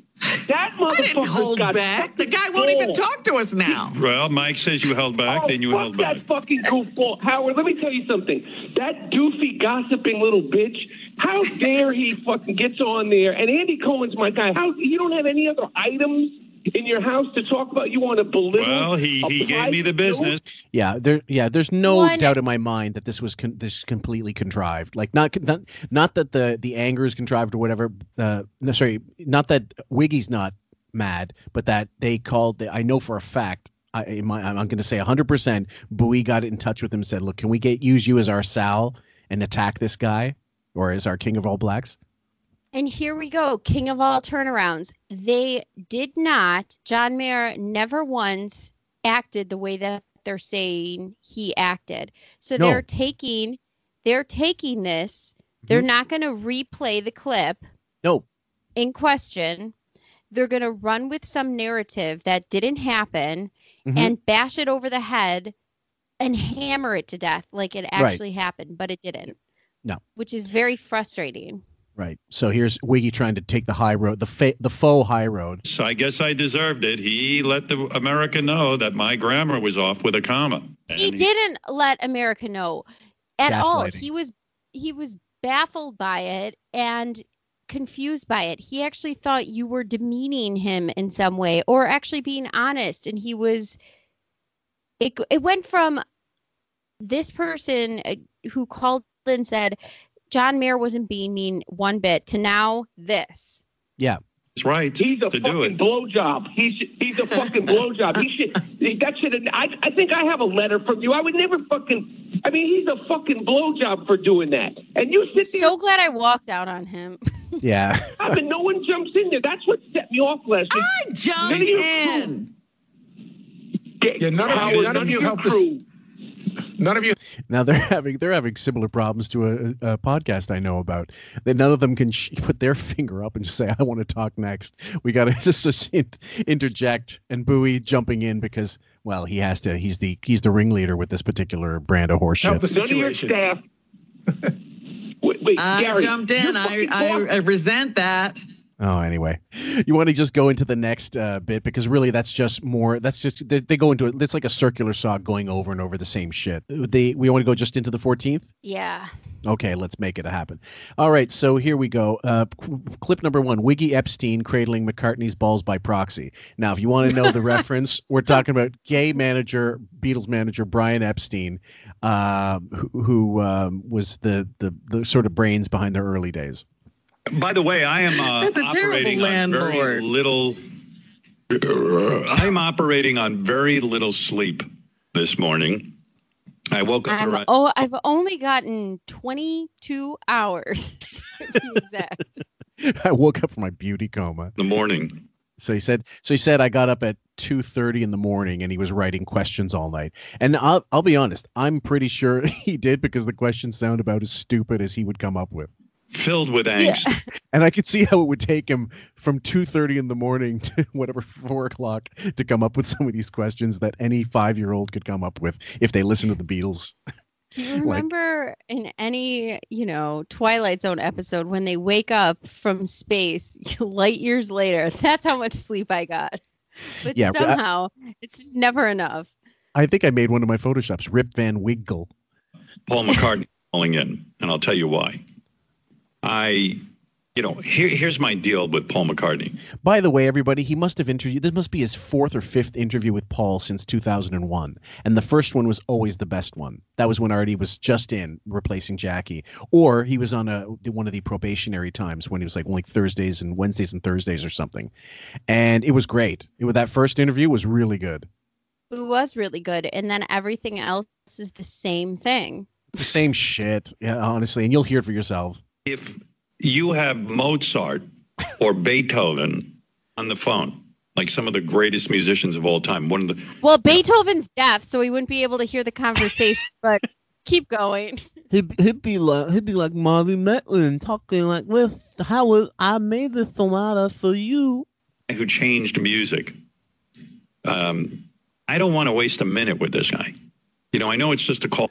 Oh my God. He doesn't want to waste a minute. He wasted 30. Well, to say hello and how he's doing during the coronavirus, but I don't even care. I want to ask him as many questions as I can because I believe in the future when people study music, they're going to study this guy like they studied Beethoven or Mozart. And they would say, Howard, you had Paul McCartney on the phone for a few minutes. Why did you waste time on nonsense? Try to document as many of his thoughts about the music, about what his life was like. There's no one more documented. No one's life is more documented than Paul McCartney. Winston Churchill has like 20 volumes of his life. He doesn't have as much footage on the cutting room floor as Paul McCartney. And Paul does actually go in and talk about some sessions that they did with Peter Jackson is putting together this video retrospective of the Let It Be sessions. Now, there's no question Paul hasn't been fucking asked. Nothing outside of, do you take it up the ass? Did you shove that Rickenbacker up your ass? Go ahead, or your Hofner bass, sorry. Sam, you wanted to say. Okay, so we need to listen to him as much as we can because he's like Beethoven and Mozart, and we need to record this history right now. Yeah. You were offered piano lessons, Howard. You shit all over it. You don't care a lick about Beethoven or Mozart, Bach, right. Rachmaninoff. Not only that, complained that for about, I don't know, an hour and a half years ago about how Paul shined you on and wouldn't sign your daughter's fucking autograph and you got a free ticket to see him anyway. So it's just bullshit whenever he tries to gaslight about this, most important. We need to record this history, Fillmore. We're not taking this seriously enough. Right, exactly. We should put this in the Radio Hall of Fame, this interview. Meanwhile, Paul calls in. He sounds like he's breathing through an inhaler. So that we will know. Now, you could say, well, everything has been asked of the Beatles, and they have all kinds of documentaries and this and that. But I don't believe that. If you don't believe it, but it's true. It's actually true, Howard. They actually did in '95, I think it was. They did like even before then. They did like that, retrospective. There was like 8 hours of video of them in. Well, even John Lennon had the new documentary last year on Netflix, which showed Paul McCartney he was featured in it as well. So there's so many of them. Nonstop things. Yeah. I mean, what are we? So today we're gonna have Paul give a tutorial on Roomba. Well, I mean, and if anybody really wants to look it up, there's a documentary called from mid '80s or late '80s called "The Complete Beatles." It's spelled complete, COMPLEAT, and it's out of print, I think, because they never. And it's brilliant. It actually is 2 hours, and it covers from A to Z all the Beatles shit, and it's spelled CUMONME. Yeah. So the next clip is called "Working Paul's Shaft." But in all seriousness, so I woke up at like 2 o'clock in the morning and I said, oh, shit, I got up to pee and I went, this is it. Because I know my brain's going to start I'm dying. I need an almond. I wrote down every question I have for Paul, like everything. And I know it's supposed to be a quick call-in, but I'm going to... When you picture, he wrote everything, I just picture Billy Madison, like... That's the second Billy Madison reference on this podcast, I believe, folks. But you can check if we're wrong. Hold on. Do my best to get more. Sorry, what's that? He just shows his work. Yeah, exactly. Hold on. Let me cue this up because let me see if I get this right. Because I did have one question later on that we're going to have to do this. We did say as a recurring bit. So hold on. I'm going to save it for later. Information out of Mozart. Because if you think about this guy and you think about his music, it blows your mind. There's never been anybody, I think, on the face of the earth. If Paul was there rimming his asshole, he couldn't talk. He couldn't praise him any higher. And yeah, okay, it's Paul McCartney, but you've met him already. You've interviewed him already. Why are you treating us like this is the first interview he's ever done? Is it because you can't remember every other interview you've done with him? Because that's usually the case. In other words, in a sense, more. I think quite he frankly. has dementia. Yeah. Besides John, Paul, George, and Ringo with that amount of material. Yeah, Paul, what was it like when you had to replace Keith Moon in the band? Forget the Beatles, but the solo stuff and Wings. And it's mind-boggling. I love how he makes Wings wangs. Wangs, yeah. Songs, when there are people who can only write one hit song, or maybe two or three. Every album is packed with hit after hit. No, it's not. And Paul's solo stuff was mostly shit. Let's be honest. Go ahead. And yet, I'd still make you do a cover. Yeah, absolutely. Could you come in and sing "Grooves in the Heart"? Let me remind you. I'll play some hits while I'm talking about this. So listen to this fucking medley. The sound bed is so fucking loud because you've never heard the Beatles before, guys. This is the first time on podcasting history. These are just a couple, just a few that Paul wrote. And I tell you, and he thought of this riff too, right? He thought I'm of gonna throw up. I'm gonna throw up. Can you imagine how loud they fucking get? Everything. And he would sit down, and a lot of times with Lennon, when he was working, each song has been clipped to the level of Howard's attention. So it's just one line. It's like the chorus. I can't. I'll keep playing. There's only 10 seconds. Hold on. With John Lennon, they take a 20-minute session and write a song in 20 minutes. They were so prolific. The fucking sound is so overmodulated. Oh shit! The next clip. Okay, you can get it together. Read number 3. What's Eleanor Rigby this shit. Okay, what's number 3? Number 3 is Bernie the Midnight Loop. I hate you. Burning the Midnight Loop. I think that you're right, that a lot of times people are disappointed after someone dies. When he plays these clips, it's like, hey guys, you want to hear the air conditioner? Here it is. You're right, Robin. I'm disappointed when someone dies. Because they never got to ask the questions that would have really told you who they were and how. This is Robin. This is my impression of Robin. She totally went to the fucking William Shatner School of Acting. Well, what happens is that sometimes when you kick the bucket, I think people might have more to do, but they could end up like Whoopi Goldberg in Ghost and have to talk to the dead, but other times, you know what I'm saying? I'm just like that scene in Ferris Bueller where they're just montage of all the boring teachers and the guys going, in what way does the author's use of the prison system symbolize everything happened? That's right. And I know these guys have been interviewed, especially Paul, a million times. But a lot of times, I mean, you should see the questions I wrote down. I came up. How big is your cock? How long did it take you to write help? Did you ever fuck your ex-wife's lump? What do you call it? Her stump? 5 pages typewritten. Sorry. Questions because in 20 minutes, 5. All work and no play makes Jack a dull boy. All work and no play makes Jack a dull boy.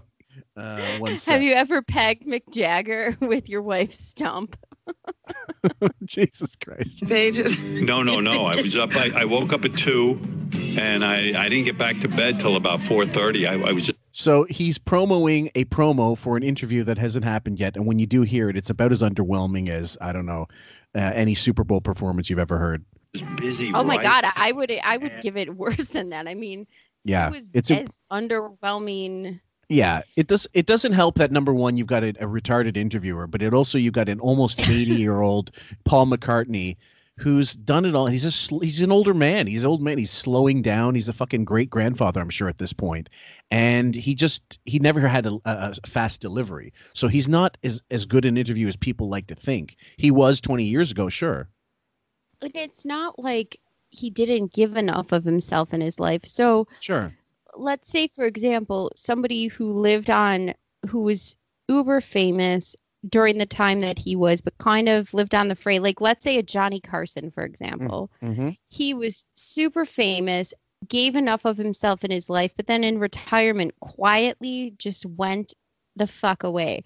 Mm-hmm. Do you know what I mean? Then that would be something fascinating to talk about or somebody to talk to. Yeah. But this isn't the case. This guy talks at will. Have a Kate Moss hat throw a party. He'll be there with Stella blowing lines in the bathroom and a sex romp in the middle of the room. Yeah. Well, sweet. Well, the thing is, there's an old expression in Hollywood. I can't remember. It might have been from Marlon Brando, but I think his acting teacher told him, look, if you come to a performance and you feel 100%, give 70. If you're feeling 70, give 50. In other words, don't give everything you have. And the idea was that you're going to leave them wanting more, basically, because it's also harder to top yourself as years go by. So McCartney, he's done it all. He said it all. I don't even know why he agreed to do this interview with Wiggy, knowing what he knows and having done the interview so many times. I guess he didn't talk to Roger Waters.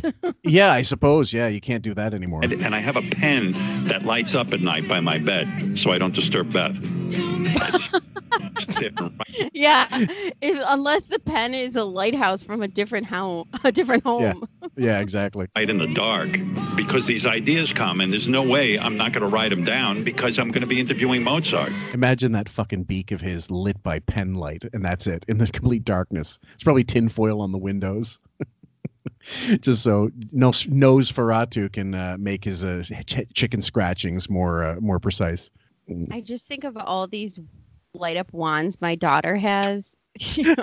That she could use for raves when she gets a little older. Or Beethoven, take your choice. But my question was, you said Paul was supposed to be here for 20 minutes. Okay. So I think he did about a half hour. I think it was pretty close to being about a half hour because it didn't seem that long. But either way, clip number 4, Wiggy showing his true rainbow colors. Is anybody else? Oh, yeah, that's right. Yeah, that's good. Yeah. Paul McCartney's getting up at the crack of dawn to talk to me. You're right. No. It's the afternoon there. Yes. This is a good time for you. You're not that important. No. Hey, Paul, you ever smell your own farts? You ever try to suck your own dick? It's Paul McCartney. You don't waste time. So. I'm so glad he got up in the middle of the dark night to light up his pen to write this down. Actually, I do know the answer to that. So you want to read the next one, number 5? Because you're better off reading these than me. Hung handsome. I hate you. I love you. I hate you. Hung handsome Spee circles Brad Pitt on his bingo card. At home. Hung handsome Spee circles Brad Pitt on his bingo card. This is the alternate reality Howard, or an alternate reality Howard Stern. This guy. Those are you, by the way, because this is, we still are a new podcast, relatively speaking. I don't think we played any of the Hung Handsome Howard bits, but that's something he's been doing for the past year, maybe? Year and a half, 2 years? Talking about hung men? Yeah, no, Hung Handsome Howard, where he talks to himself as this confident guy that enjoys, like, basically he's trying to be meta. Yes, like I enjoy traveling. I love going out and all this stuff. So, and also clearly written for him, but. Right. I'm sorry. When we talk about hung and dicks, and there's so many coming at me, it's hard to pick. It's hard to pick in a gangbang. Is me only if he had a huge penis, was extremely handsome like Brad Pitt, and super relaxed and successful and not neurotic. Do you want to speak to him about how he's doing in quarantine? Yeah, I just lost an eye. Sure. You do? I do. I want to know how you would be if you had all the things you wish you had. All right. Now an exclusive interview with me. I knew you'd start laughing. If I was hung and I was handsome, and we're going to get an update on Hung Handsome Howard's life. This would change your whole life. Hung and handsome.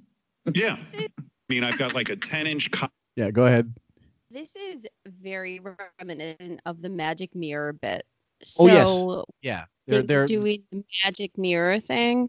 Yeah. I wrote this down when I take notes of this absolute garbage. It's 6 1/2 dozen or the other. You're right. It's more or less the same shit. When I take notes of what's in my waste paper basket, it's You never know. These notes might get auctioned at Sotheby's for something later on. All my notes I throw out as well, but some of them when you can read your own notes and laugh at what you're writing, maybe you got something good. So go ahead. So I thought, this is just like he realized he really messed up the magic mirror thing with the Kobe, who's going to be more popular than I. So we can't resuscitate that. How are we going to resuscitate this? This is the reincarnation of Magic Mirror. Absolutely. Everyone. So the next clip is a thespian wig vomit shows us the only person worse than Wilding at doing accents is himself. So let me say good morning to Hung Handsome Howard. Are you hunkering down in your house like me, Howard? Nah, dude. I got it made, man. I just got back from Italy. It was beautiful, dude. Ah, ciao bella. That's Italian for I have a great life and you don't, Howard. Okay, so he wishes he would have went to Hollywood with Jimmy Kimmel, and so does his wife, by the way, because I'm sure she would have disappeared on a yacht and never found her way back. She'd be like Roomba, stranded, trying to find the base. Yeah, she'd be doing something. I think that this is showing he really wishes he could be social and go to Italy and hang out with these people, and he can't do it. Well, he wishes he was somebody other than himself. He hates himself, ultimately. That's that false self that we discussed with Bob. It's self-loathing mostly, but it's also that hatred of other people that they're so freely able to do this. Now, meanwhile, he's a narcissist. He wouldn't even think to himself, maybe other people have the same issues. Maybe other people are not as cocksure and as outgoing. Well, sorry, I had to use it. They're not as outgoing as he thinks they are. Like, who knows? Jimmy Kimmel, of course, is outgoing, but he might have times where he just doesn't want to fucking do anything. You can have both. You can be both. I'm sure nobody in the comments is going to say this, but if anyone is not cocksure, Do you do this? Okay. Sure. So the next clip is called the Hung Handsome Howard torture test and more Ben bashing. Let me ask you something while I got you on the phone. I'm a good son, and you. What kind of psychopath talks to himself? Well, so which is worse, the sock puppets or this? Because essentially this is crazy. I don't know. I think they're neck and neck. No, because you're kidding. The Ronnie puppet. No, that's worse. I'm saying that this is way more disturbing than the sock puppets. I mean, the sock puppets, disturbing. Yes. But I'm talking in terms of entertainment value. If you had to gun to your head, pick one to listen to the rest of your life, you wouldn't pick this. I can't pick either. I can't pick either. But I will say this is harder to listen to because this is a demented, sick human being listening to another sick, demented human being that he came up with or somebody did. Yeah. This is really sick. Yeah. And how's this different from him in the old days, taking a megaphone and doing both voices? Like, oh, well, Mama look a boo boo day. What do you think about it? Well, the white man always have something. Like he's doing some. Here's how I'll tell you how it's different. He's talking to himself the way he wants to be. That's how it's more disturbing. Yeah. And they get angry at me for just calling. What about you? What is your relationship like with your parents? Oh, shit, my parents, I forgot about them. I've been so buried in having sex with women that I forgot to call them. He noticed he had to stress having sex with women. Why would you stress that little with women? Why? I've been so busy having sex with women. Hung Howard is not having sex with his wife. He's having sex with women. Right. Isn't that a little telling? A little? You might as well shout it from Mount Everest with a megaphone. You might as well be Ricola, women. When I recorded that phrase, the first thing I was thinking was, I'm going to wash that man right out of my hair. And him singing like show tunes in the jacuzzi with bubble bath going on. And those pelican tent, what do you call it? With pelican wings just reaching for the soap. This is amazing. I'm so neurotic, I call them every minute. Have you considered getting a test to see if you've got coronavirus? Oh, I know I'm positive. Oh, shit, I'm sorry. No. Positive about life. And when you're handsome with a huge penis, why wouldn't I be? All right, I'm getting nauseous from you. I want to get serious for 1 second. This virus has killed thousands of people. There's no way. You've got to be worried about catching the virus. Keep in mind, folks, if this is in their real studio or it's on Zoom, it makes no difference. The quality doesn't improve. The entertainment value doesn't improve. It's not entertaining. So Sirius XM, you're listen to our show. Don't listen to Howard's. This is the way to listen to his show. Go ahead. I just wish he'd die. Way to keep a positive outlook. Way to keep the glass half full. Howard, stress is the biggest killer. You need to relax. You need to dig. Oh my God. All he's doing is meditating himself. Yeah. In a real life science fiction movie. So he's already in a science fiction movie. He's playing a straight man. Let it happen, dude. You understand? Let it happen. Woo! Even his impression of him, even the fucking Hung Handsome Howard sounds like a fag. Like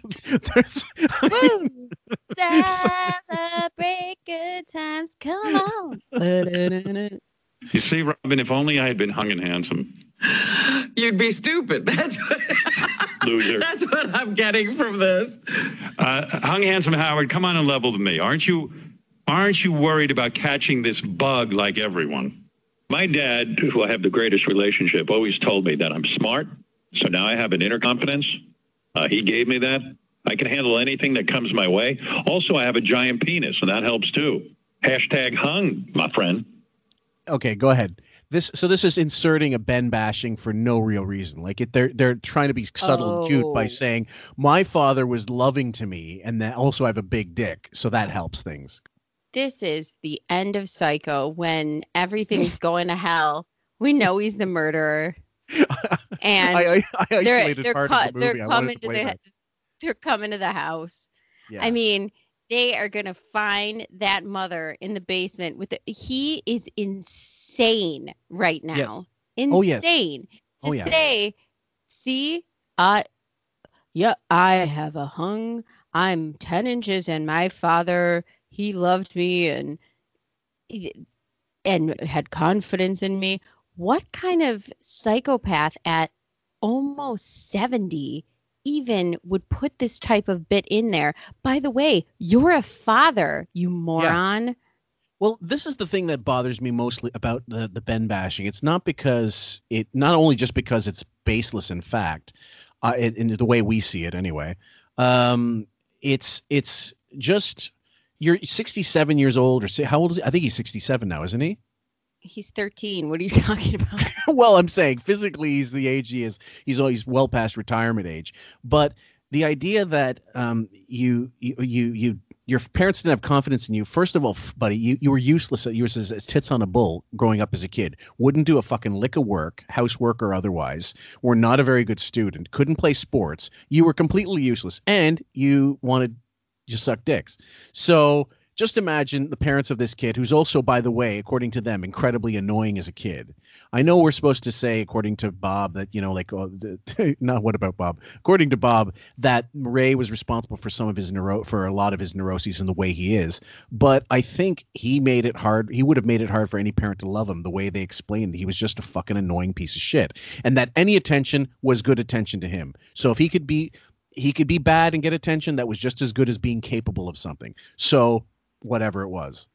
I think that whatever depression she had or whatever sort of narcissism wielded against him or to him, against him, to him. I wouldn't know the correct way wielded, to say that. Wielded on him. Yeah. However it transferred, I think it must have had an effect on him differently from his sister. And fine. But the parts that are innate where you're an annoying little shit and are lazy, I don't think that her narcissism makes him lazy, stupid, doesn't want to learn anything, doesn't want to do karate, afraid of baseballs, lying, mensch. Like, I don't. This is not, but then we're not shitting on Bob. We're just simply saying it, and he would be the first to admit it, and other people will, after they listen to the NPD episode, they'll concur that there are so many factors that go hand in hand with the development of the child when it gets like that. So it could be, a certain amount of it could be biological, absolutely. We're not denying that. But the fact is, the stuff that he could have changed, he never changed. He didn't want to. It's not whether he was not capable is a whole other matter. I think that with Bob, it's more for me, I'm interested in seeing how it affects his relationships now, but I personally don't think that Ben had anything to do with his narcissistic personality disorder. And I also think that Ray could have had something to do with it, but I think a lot of it is there's just really something wrong with him.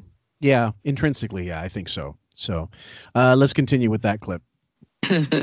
See, Robin, if my father hadn't told me I was a moron, I would have been more relaxed like this guy. Fuck off. Apparently, it has a lot. Yeah. Wow. No one has got more mileage out of a family tape than Wiggy. He's made an entire fucking career out of my father called me a moron, but not my father called me a moron after I said we don't want the Japs anymore. I was such a little shit at points in my life. My mother dumped my laundry, my hamper out of our second-story beautiful colonial house in suburbia outside of Buffalo and dumped it out into the landscaping with the basket and told me to pack my shit and get the fuck out of here because that's how pissed off she was. And I had to take my laundry and bring it to my best friend's house, a short little mile away. And her mom had to pick the wood chips out of my laundry and wash my clothes for me. So, boo-hoo. I mean, if I was as annoying as him, I'd be getting laundry dumped out of my second-story window every week. Right. But would you say you deserved that, what your mother did? Oh, I deserved it times 10. She should have been dumping it out daily at that point in my life. So that's the difference. He's not had a psychiatrist tell him, look, maybe you were just a little shit. And I think that really was the root of everything. Well, it was you're young, but you are testing boundaries where I was like, I don't need a curfew. What do you mean? I can't get drunk and take my car for all hours of the night when I'm still in high school. When we did the first psychological profile episodes on Howard, and I was the impetus to get all those done. If it wasn't for me, they wouldn't have happened, guys. Sorry. That's just the truth. But one of the things that I never could get people on board with was that my argument was that he didn't get scolded enough. Like Ray will tell you on the audio, no, we told you when you were doing wrong, but he didn't get a fucking gutali upside the fucking head and break over his head. He didn't get strapped. He didn't get slapped. And I'm not saying corporal punishment is what's necessary, but you have to have a sort of punishment commensurate to what you actually did as a kid. I don't think he got punished in the slightest. I think he was a little fucking prince. I think that I agree with you. And I also think my parents were so right in punishing me or getting fed up or whatever they did because I totally deserved it. I mean, I was a teenager just doing whatever I wanted, and that's not right. They deserve to say, that's it. But even at Goodbye. the time, did you have the presence of mind back then to say, oh, I deserve it? Oh, I knew that. When it was happening, did you feel like, okay, yeah, I'll take that? I immediately was like, okay, I deserve this. I have to think about how I'm going to get trust back, figure this out, and not be kicked out of my house. Yeah. So bottom line is you were more put together human being to know that to have the presence of mind to say, okay, there is culpability here and it's on me. And I did. And I earned it back in spades. But it took time, and it took a lot of it takes good parents and good kids. You know what I mean? Like, it takes being a good parent to have kids that see that they have to be culpable for things, that they have to own up to things. That there is a boundary. I think he was just raised in a permissive loony bin, and I think they, for whatever reason, she was scared of Ellen, but she, with Howard being a more submissive personality biologically, she was able to sort of imprint her will on him. And Ray, that is, and that's made him into the fucking mama's boy that he is. So, well, anyway. What kind of person would buy their kid Playboy magazine at the age that he was? It's like buying me at that age. Just okay. Boys love sex, so I'm like, here's some birth control at my freshman year, or here's a bunch of Trojans and some pot. I mean, what do you mean? Nuts. Yeah, I that's just something that's a whole other discussion, I suppose. Let's continue with the Ben bashing. To do with penis size too. Yeah. Like I'm ashamed of my penis, and this guy obviously it really does. Are you socially distancing? You know what I mean by social distancing? Are you keeping 6 feet away from other people? 6 feet. That's like 3 penis lengths of mine. That's pretty far, isn't it? Again, I just want to keep that in because there's crowbarring another shit joke that someone wrote that he might have even wrote. Who knows? I don't even understand the joke. That's how bad it was. 3 penis lengths. That's his dick is so big it's 6 feet after you multiply it by 3. So if you do stern math and to get the joke, it's still not funny. If you have to explain a joke, it's already not funny. It's so boring. Yeah. Yeah, a lot of this has to do with penis size. You know, even a global pandemic isn't making your life shitty, which is amazing. I was born ugly with a tiny dick. Why is life so unfair? Well, I wasn't, so it's not. That's it. Next question. All right, I'm going to end this because I'll be honest with you, you're getting me even more depressed. I'm depressed enough. Yeah, well, I got to go. I'm having a Zoom orgy later. Have you heard about this? A what? I did from my wife, Beth. She's in there constantly fingering herself with my cats. I'm in a Zoom orgy with Kate Upton, the last 2 bachelorettes, and I don't want to say who else. I like to keep that private. All right, so you can't think of anybody else. Bye. Oh my God, he wouldn't be jealous of that. He'd think Kate Upton is fat. Yeah. You hang up. No, you hang up. I'm not doing this. You hang up first. You hang up first. Go. This is like morning zoo shit. This is the worst type of morning zoo shit. So this reminds me of the Greek mythology story of Narcissus, where he looks in the pool of water and he sees himself and he falls in love with himself. So he's stuck there looking at himself. This is that right now. He's audibly stuck on a fake self of his that he even created. Mm-hmm. He took the time to record this. It might be even more than a reflection that he stumbles upon. It might be even more narcissistic than that story. Mm-hmm. So the next bit is John Mayer gets Me Too'd by the back office caller and Wiggy. Now, hold on for a second. Fantastic. So this clip is a little too long. I can't remember exactly. There's certain segments where it just gets really vile and disgusting. So we'll try to make as much our way through it as much as we can. Be out there making them feel better. Yes. All right. So there we heard from the fans. Let me take a phone call or two. Let's say hello to Mitch. Mitch lives in California. How you doing, Mitch? No, he doesn't. Hey now. Hey now. I have a theory that Andy Cohen gave John Mayer the idea to bring in the letter to make fun of you to get back at JD's review about his show. That's a back office staffer, and you know that because that's the sound you're going to hear from a webcam. But basically, that's a webcam sound. That's not a phone. That's not a phone. Yeah, going and into also, Zoom. doesn't it sound like Mamet? It's definitely a twink, someone like a 20-something-year-old in the back office. There's not a doubt in my fucking mind. I can hear. I've listened to this shit for years and years, and I know the difference. So they're just again getting the back office to do a John Mayer pile-on. Well, I'll tell you what is going on here. This whole thing with John Mayer is out of control. He, as you know, he went on Andy Cohen.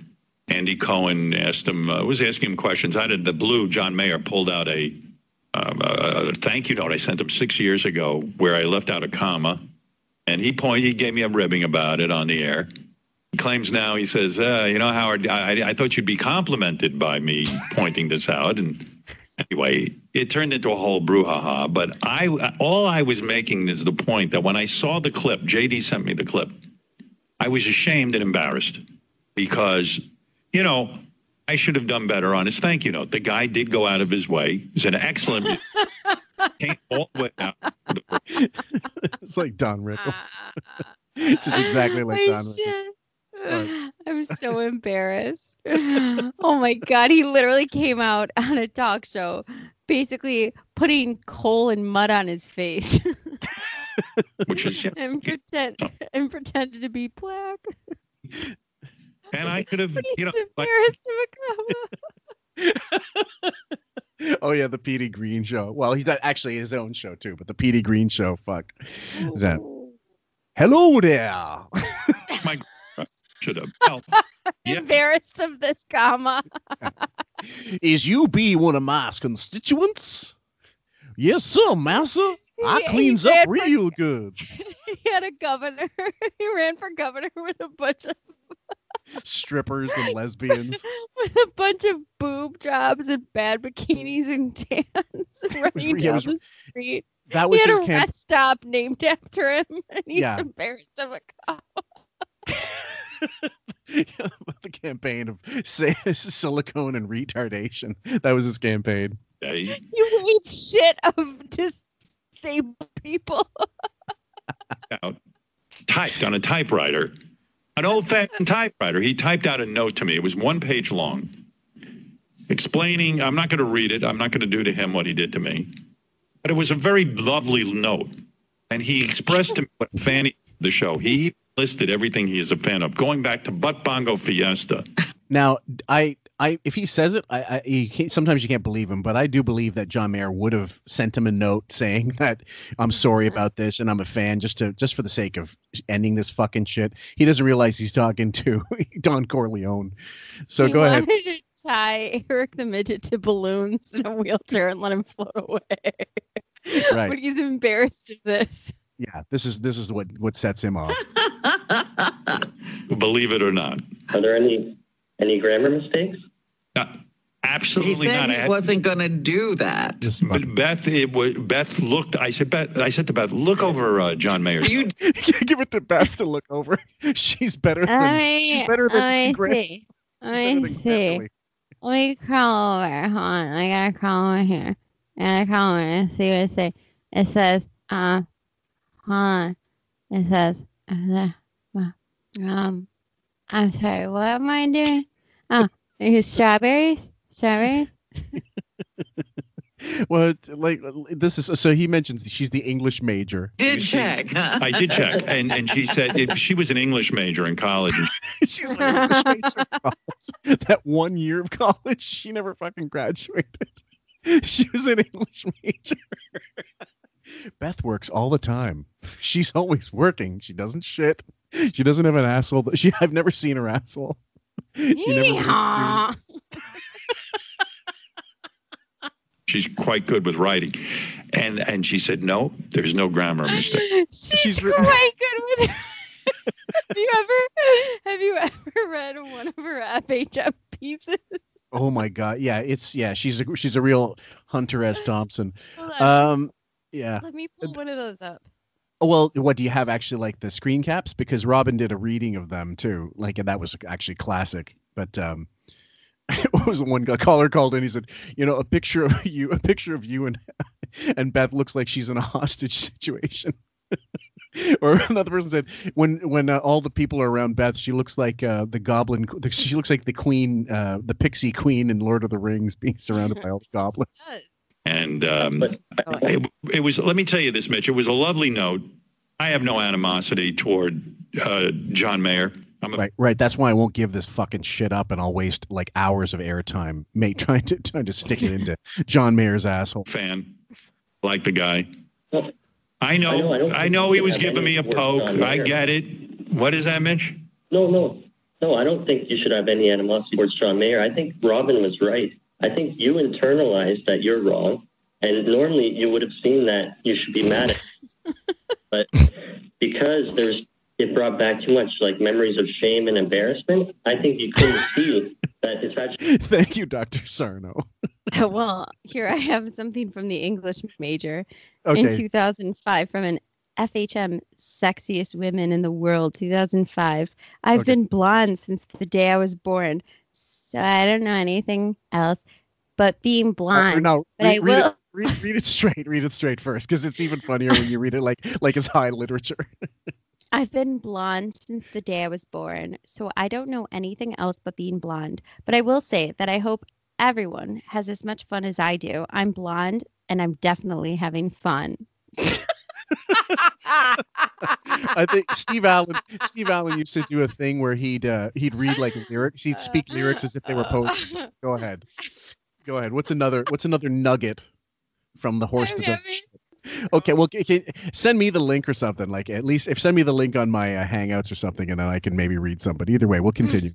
Andy is trying to get back at you for making fun, for goofing on him first. Well, no. Look what happened. I guarantee you, Andy and John Mayer are good friends. John, in some night when they were hanging out, and Andy was dreaming of blowing John Mayer, I guarantee you. Oh, stop it. Yeah, as if we don't know you want to fucking slurp his balls. He probably wants John Mayer so bad. Like, he's hoping to get John Mayer so fucking drunk that he can fuck him right in his ass. If this ain't projection, nothing is. Those two should cut him off and chop him down to size. What is wrong with them? Yeah, I don't understand. Finish him. It's like Mortal Kombat. Know that. Andy Cohen wants to fuck John Mayer in the ass, and John's a heterosexual. And I don't care how much alcohol, unless he gets him completely wasted, Bill Cosby style, he ain't getting in John Mayer's pants. Right. Like, there's just way too much detail going into this to just be anything other than projected. Who brings up Bill Cosby over comma? Well, yeah, let's look.